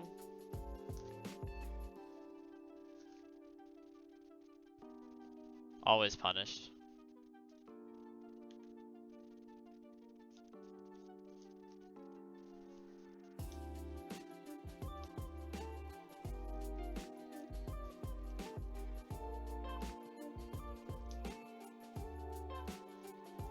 They're playing Peak?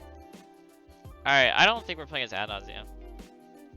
You never believed in the boat, you hate to see it. There's not that, like, there's a decent number of green sources, but it's not... You think it's Boggles?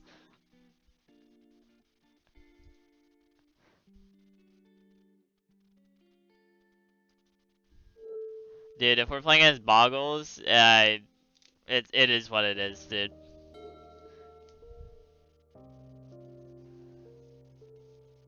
It could be some, like, flash deck.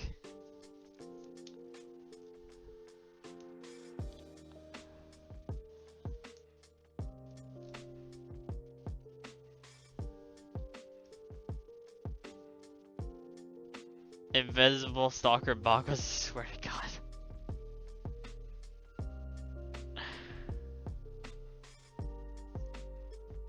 Boggles would not be a very good matchup. That's for sure. Well, we can Cryptic Lock.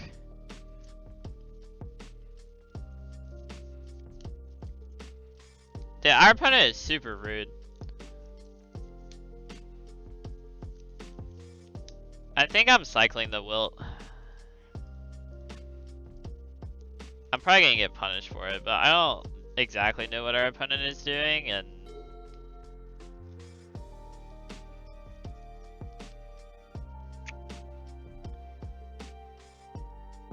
play a Temple Garden. I'm just gonna do this now.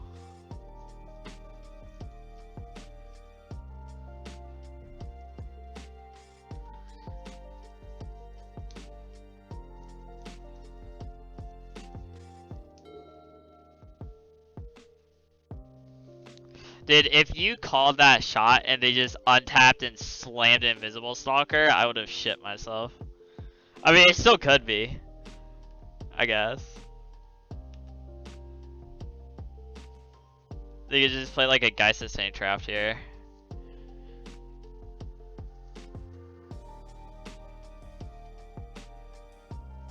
Stoneforge Mystic.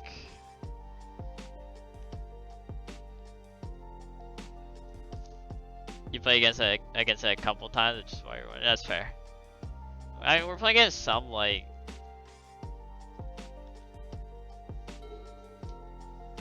Our opponent's doing stuff and things, I guess. Luckily we have this Cryptic command they don't know about. Like, I think they're gonna try to put the sword in play and then equip it to the Meddling Mage, which is gonna result in Cryptic command being pretty decent. They are not going for it. Okay. I don't know what they have in their hand. I want my Wilt back. I don't think I Cryptic.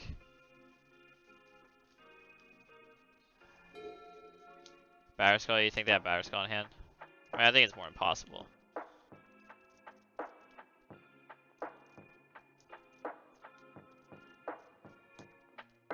You know they have it? Well, now they know about the... I just have to let this resolve. Unless I fetch and put the wilt on top and then I remand the peak. Feels like a really weird line of play though.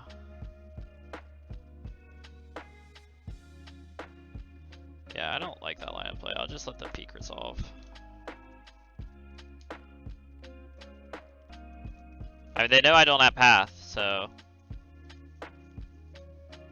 I don't think it's a guarantee that they have it. Because, like, I think Sword of Feast of Famine is really good against us. I mean, who knows what they're doing exactly? Like, they probably have, like, Spell Queller in their deck, I would imagine, and, like, some other stupid stuff, I don't know.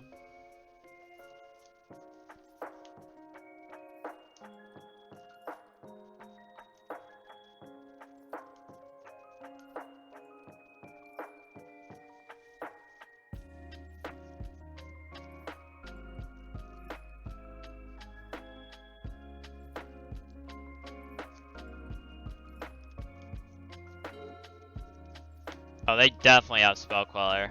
Dude, I can sniff that Spell Queller from a mile away.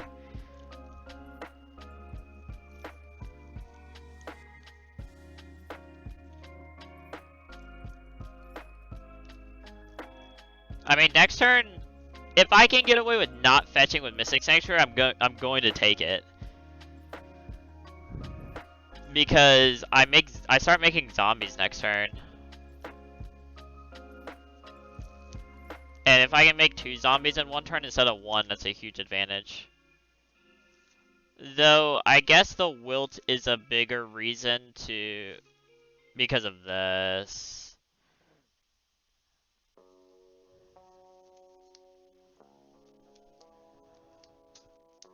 I'm also fine taking an unknown draw, because we could draw Path or something. And I think we have enough ways to draw the wilt that... because if we get to remand anything... well, that was a very good draw. Maximizing the chance that we drop Path to Exile is probably a good way to win the game too.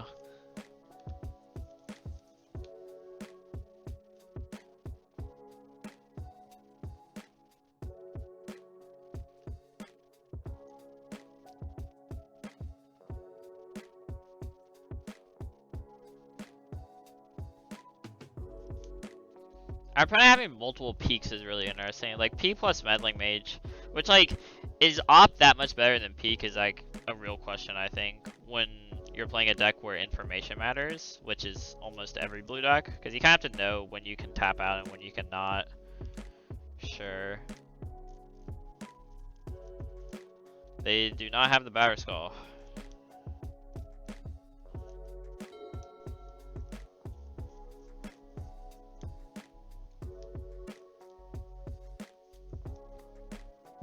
So we have no clue what's in their hand.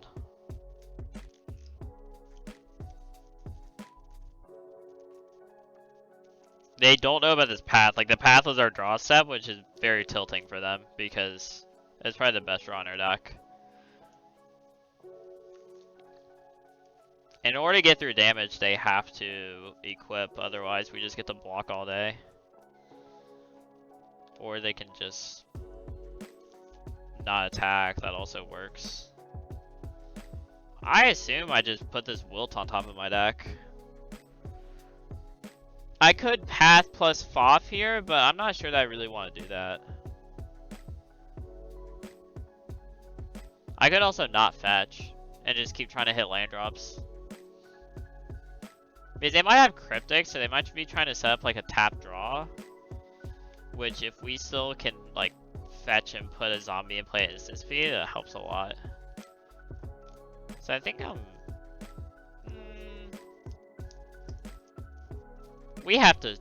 we're gonna have to kill that sword eventually.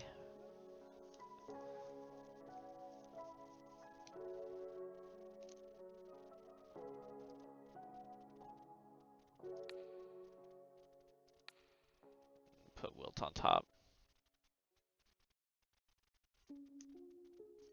I wonder if they might try to path the zombie, but I think that would... I mean, it would be the best timing because I would not fetch a land. They also just let me draw a step, which is fine. Alright, we get to pass. Or 7 mana up.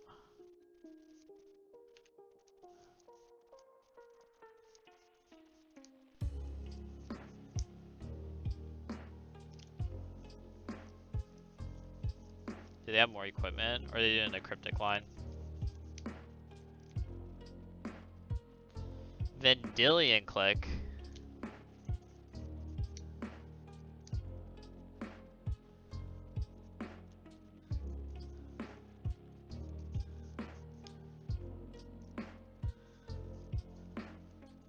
I'm really trying not to pick a fight on our turn because I think they have like force negation.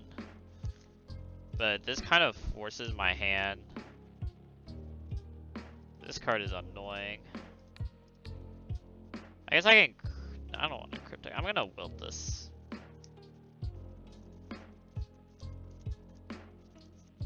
Like, I think they'll fight over it or not.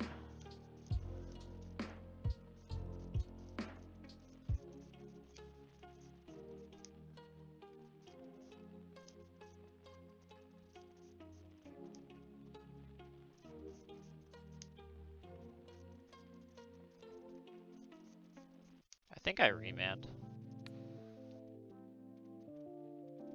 Oh. God, this is awkward.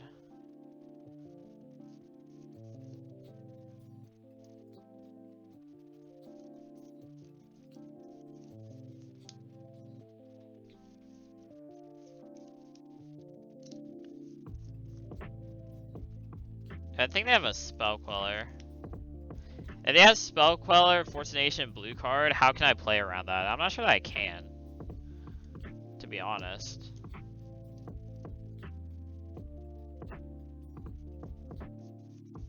Oh, I guess I kinda can. Oh wait, I have to let the V-click resolve.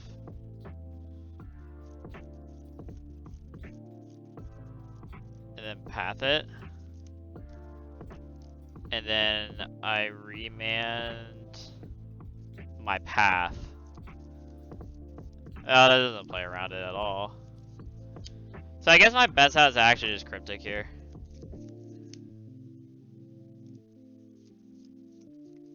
That doesn't play around their own remand though.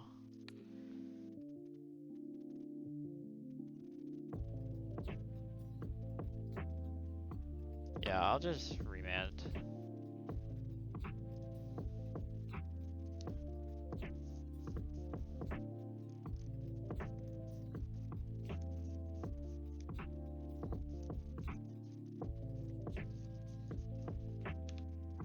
Just draw another remand, that works.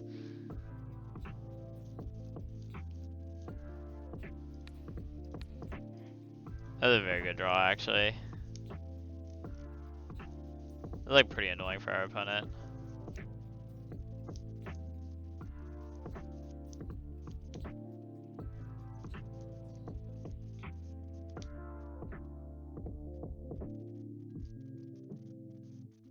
Wow, they had the annoying thing, but I don't think it's gonna matter.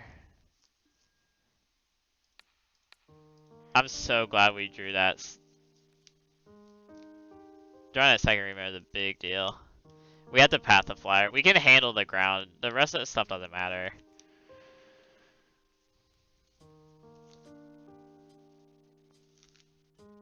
Unless they have a second Sword of Feast and Famine in their deck, which there's nothing I can do about that. I'm just glad I didn't cryptic, because we would have gotten super blown out. That worked out very well. Got pretty lucky. I'm not gonna complain. Sure. Imagine they're gonna grab a Batter Skull.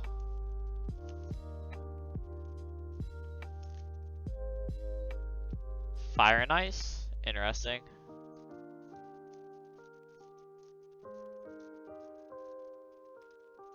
Okay.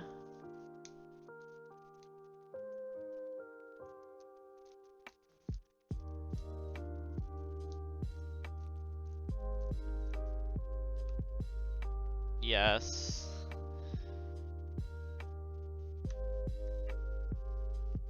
Why is this in their deck?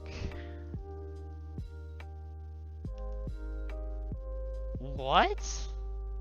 Dude, their deck is like on another like level. I don't know what's going on. Which is very unfortunate because we're gonna lose because they have Giver runes in their deck.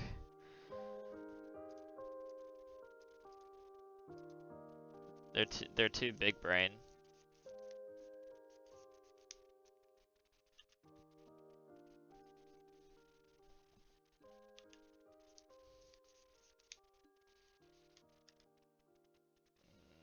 This is unfortunate. This is very unfortunate, actually.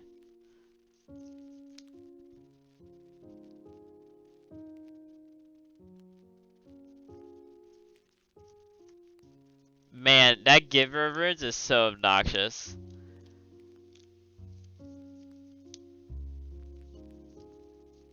I mean, all it takes is me drawing an Uro, but I have to do it this upcoming turn. Or if I draw a Cryptic, or like Nexus of Fate, or Teferi. If I draw a 5-mana Teferi. A lot of really good draws, actually.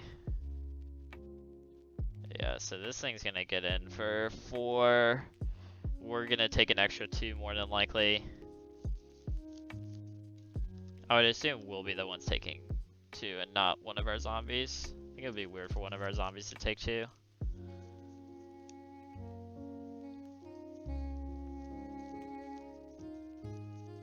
This way we actually die next turn.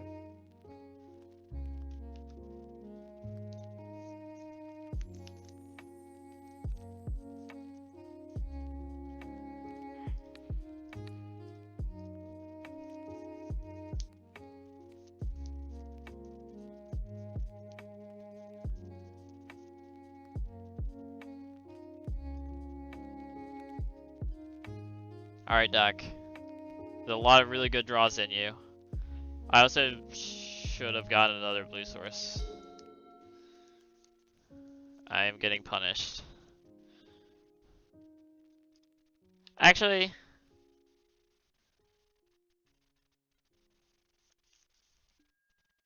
I can just float a bunch of mana in my end step. Hold on.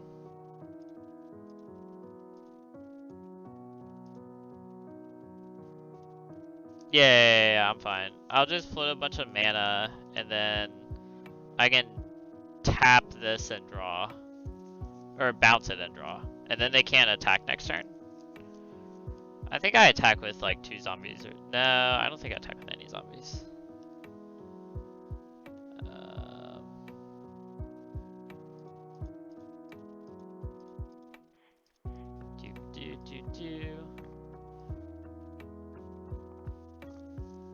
Alright.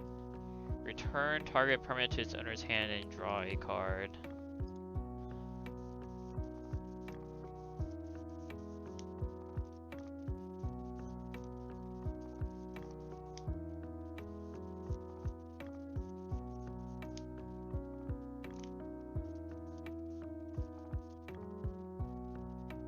Oh, they're just casting it the hard way? Oh, that's unfortunate. Because it can wear the sword. Unless I draw well off of this Cryptic. Alright. Yeah, I messed up. I should have got another blue sword so that I could tap draw during their upkeep instead. Would not have mattered. It looks like it would not have mattered. Because I would have just drawn a Wilderness Arc for turn and then died. But okay. I don't really...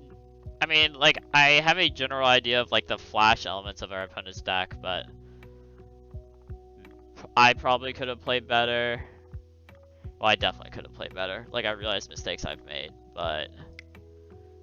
That Meddling Mage is obnoxious. And that V-Click was very good. The card is just very good overall. Shark Typhoon is going to be the nut against them, though.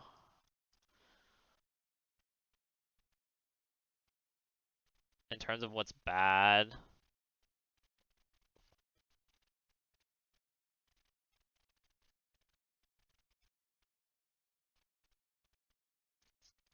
Not much. Oh wait, Veil of Summer's good. Duh. The Spell Queller gets around this, which is kind of obnoxious. They're not really casting anything on their turn, it seems. I'm not sure how good Force Negation.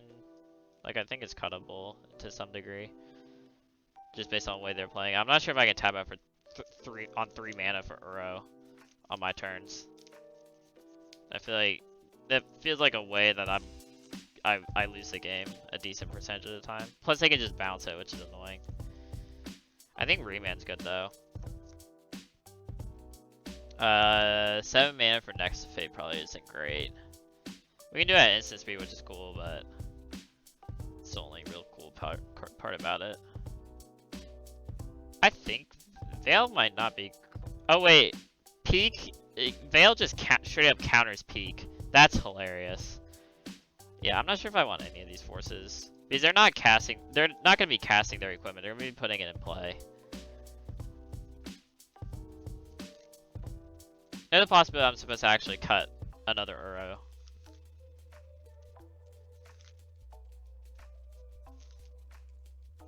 Or maybe like Field of Ruin's bad again, so I'm supposed to shave it. They're like, hey, Land was really important, but like Field doesn't do anything again. I doubt they're playing Celestial Colony in their deck. I mean, if they are, then they're too big brain for me.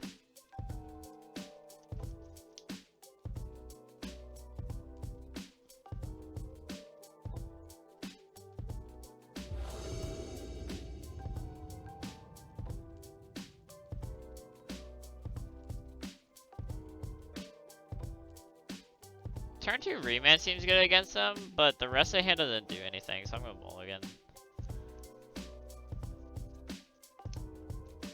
Yeah, I think this hand is just better. I'm gonna put away the Force though.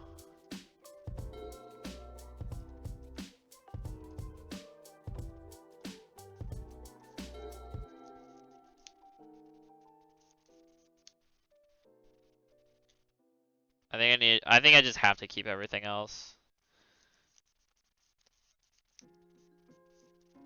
We have to draw a land though. If we don't draw a land, we're screwed. Cause I would like to Factor Fiction very badly. I would assume they have 3 mana Teferi in their deck, which means that that would mean that we're supposed to keep the Factor Fiction. Or not Factor Fiction, other thing. I'm having a huge brain fart. The Force Negation. See what they get here. They grab the Feast and Famine. Which seems like exactly what their deck wants to be doing. They want these instant speed creatures. Land, please. We kept a 3-lander. There we go.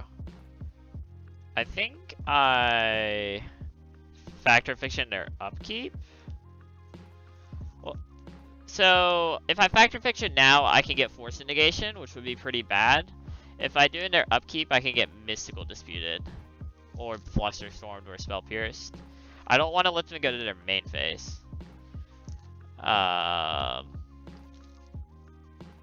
But if they dispute, they can still put in the sword on their turn. I think I Factor Fiction now.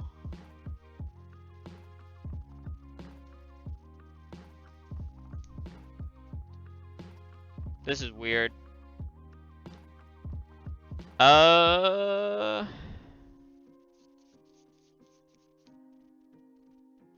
I'm gonna Factor Fiction now.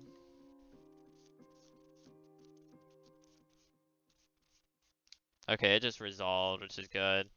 I'm probably gonna take the pot that has lands in it.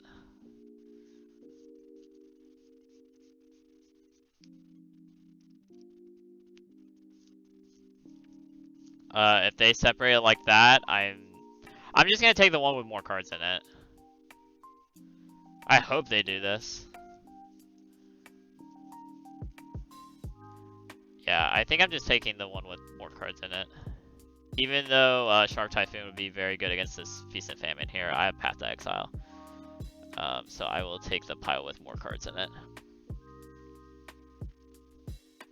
It's also hard for me to think that like Veil of Summer is not good or something, like unless they have 3 mana to Fairy here, in which case their play makes a lot of sense. Or that split makes a lot of sense.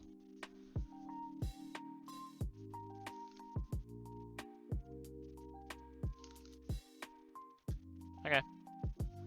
I would assume they're gonna nab our path. Which means my hand is kinda doo-doo. I was like really relying on that path, not gonna lie.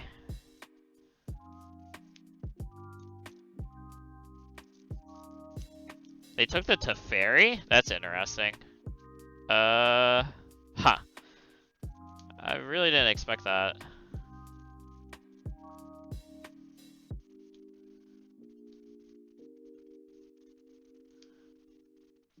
I'm just gonna pass.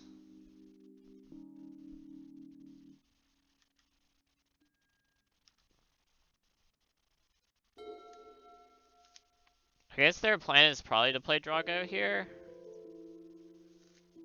Because they're the ones with pressure, right? They could just attack with the V-click here. And pass. And I'm gonna Factor Fiction. And then if they spell color, I just path it on my turn. With Veil backup.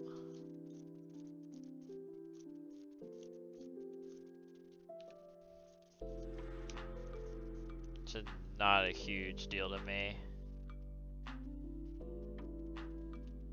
And the longer the game goes, the happier I am, even though these flyers are presenting issues. Flying is very good against this deck. Except for one day I will... Well, there's only one more Shark Typhoon in the deck. But I think taking the 3 pile just makes sense there. Well... my guess would be that they're gonna name Path to Exile.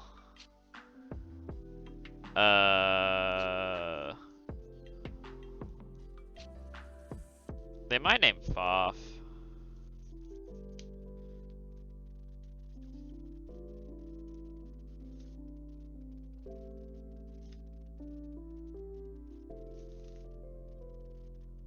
Man, if they name Foff, I'm actually in huge trouble. But if I path this...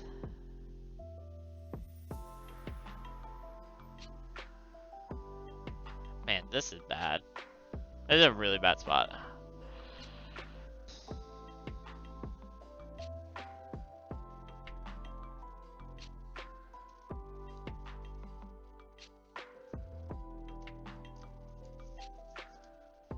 Like, they have to have some sort of counterspell in their hand, I assume. They know about... I don't know what... So they V-clicked me, so they know about all of the Factor Fictions.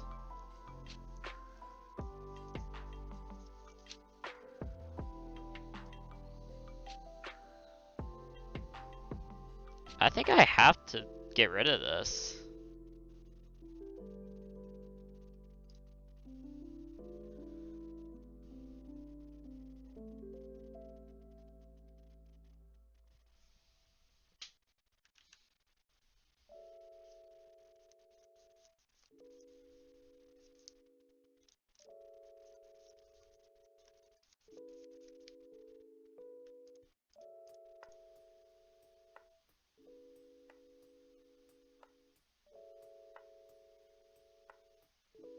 I guess I would rather... Let's see how they respond to this. I guess. They snap light resolve. It's like not great for me. Alright, I think this is gonna get countered. Or not.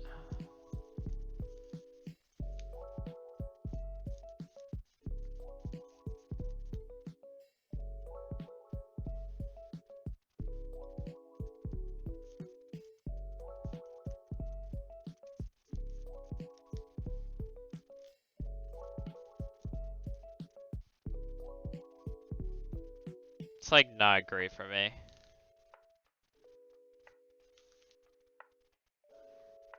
I'm like stuck taking the whichever pile is to ferry. I think. Like I don't really care about the wreck. I care far more about the ferry. Yeah, they know it. But this can get back, get Mystic Sanctuary, so I'm like kind of fine with this. Yeah, I'll put pile 1 in my hand. They probably named to ferry here. I think there's an argument for wreck dispute, but then they name Factor Fiction, my hand does nothing.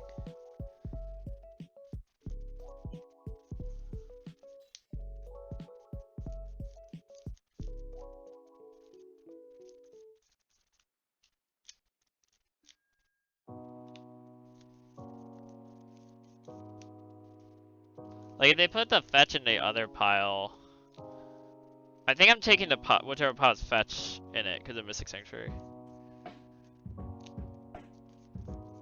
But now they named Factor Fiction.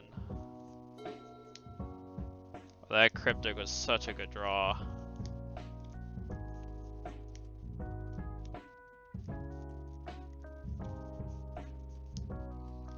So I can fetch Sanctuary and then play to Fairy. Put Path on top, draw the Path. I guess they could have Dispute plus... Oh, this is awkward.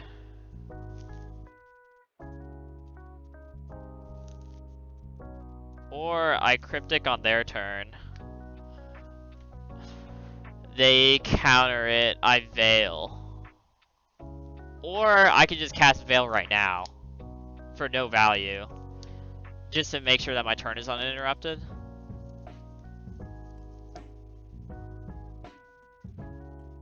I think that's correct.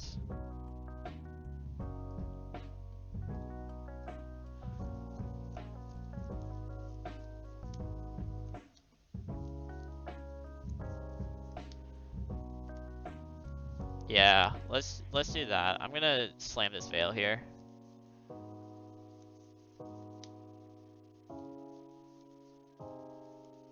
Alright.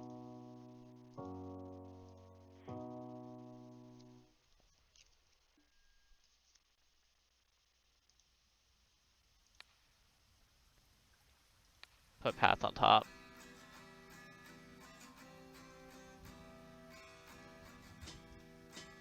I think it's worth knowing that I could also...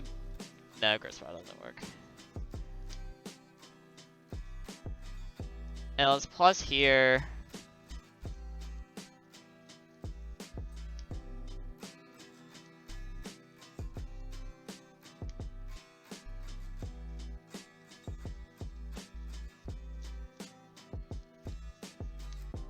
Okay. I feel like pretty decently about a spot, because starting next turn I'm gonna get to be making zombies.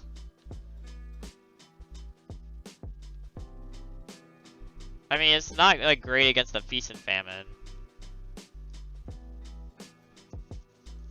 If they let me on tap, do I just do it or do I need a path now? I'm not sure that I need to path.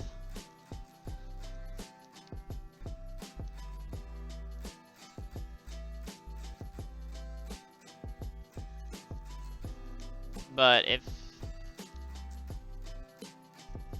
Yeah, I think I let the stone...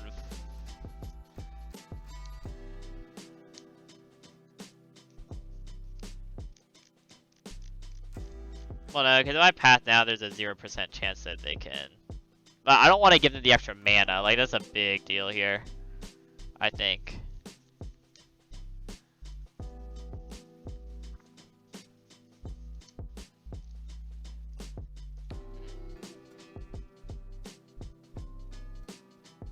Nah, I think I just need to do this.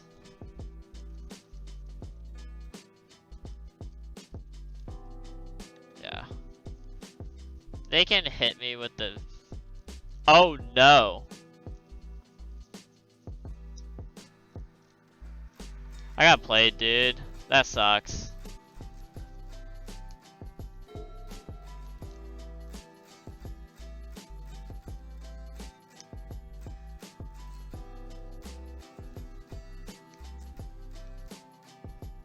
Wow, that's so unfortunate.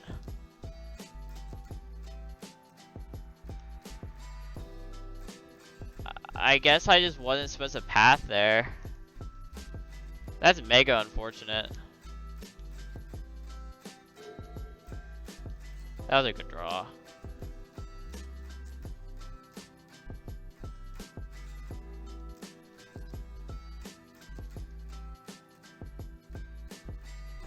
But like, I'm never gonna be able to kill that Batter Skull. They have so much mana. They also have 4 cards in hand.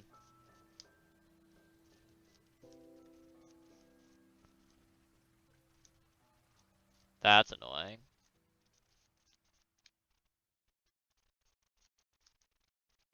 I don't even know if I'm supposed to Cryptic. No, I'm not gonna Cryptic that.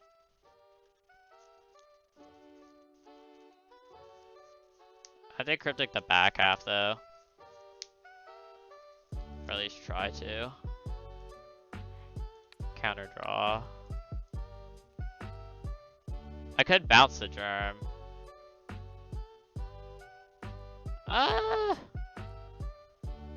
Bouncing the Germ is interesting, but I kind of think I just have to draw a card. Yeah.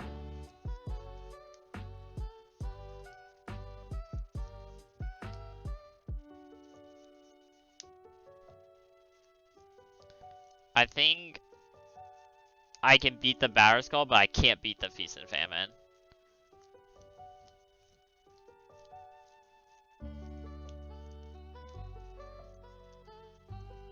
So I just have to like let this untap happen.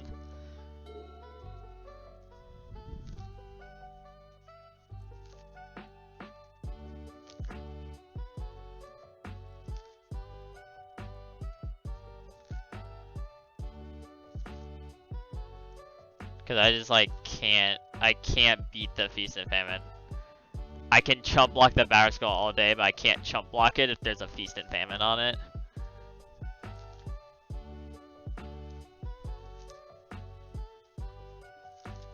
So if they have any form of counter for this Wilt, I'm just basically stone dead.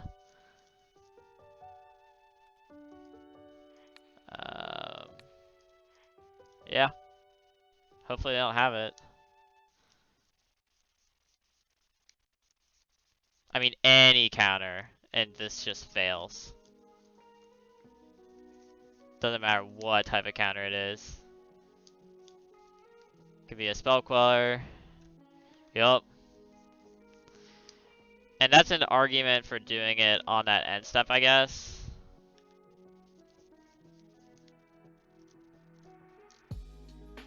I'm just gonna discard the Hallowed Fountain.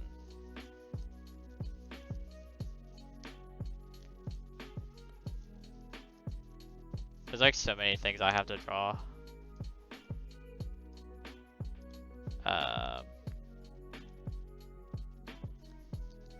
I guess all I really need is a path.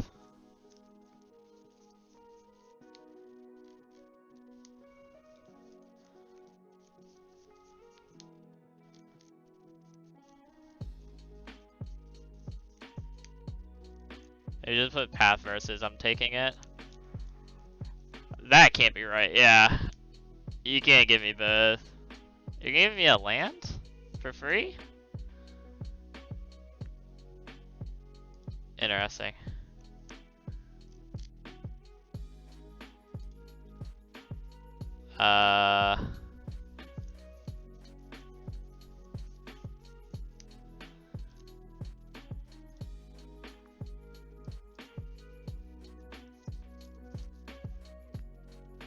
Alright, hopefully this path resolves.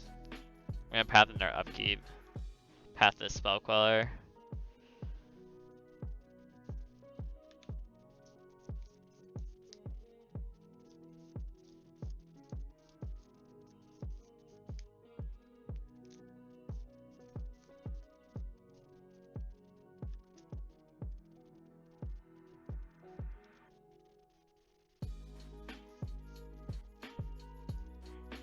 Alright, opponent.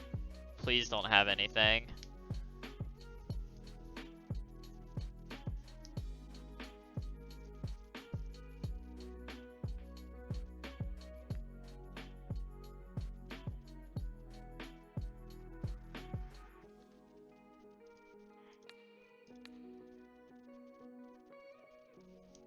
Please let me kill this Feast and Famine. Okay. Not absolutely dead. Just pretty close. Is he gonna equip to the spirit? Oh god. Okay. So I have to find... Uro works. Uro does save me.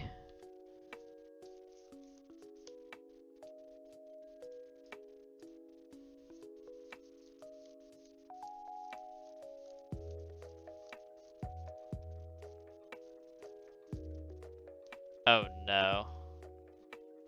I guess I should have just waited. I didn't really think about mana leak.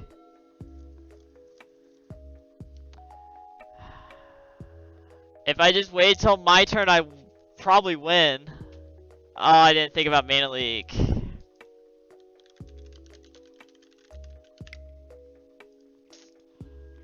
That was unfortunate. I mean, we 4-1 while misplaying a bunch. Because I'm very unfamiliar. I just didn't think about mana leak. And it would have worked out, because if I just wait till my turn, I could fetch up Mystic Sanctuary, put Path or Wilt on top. I would probably honestly just grab Wilt. And then I would just Wilt the Batter Skull.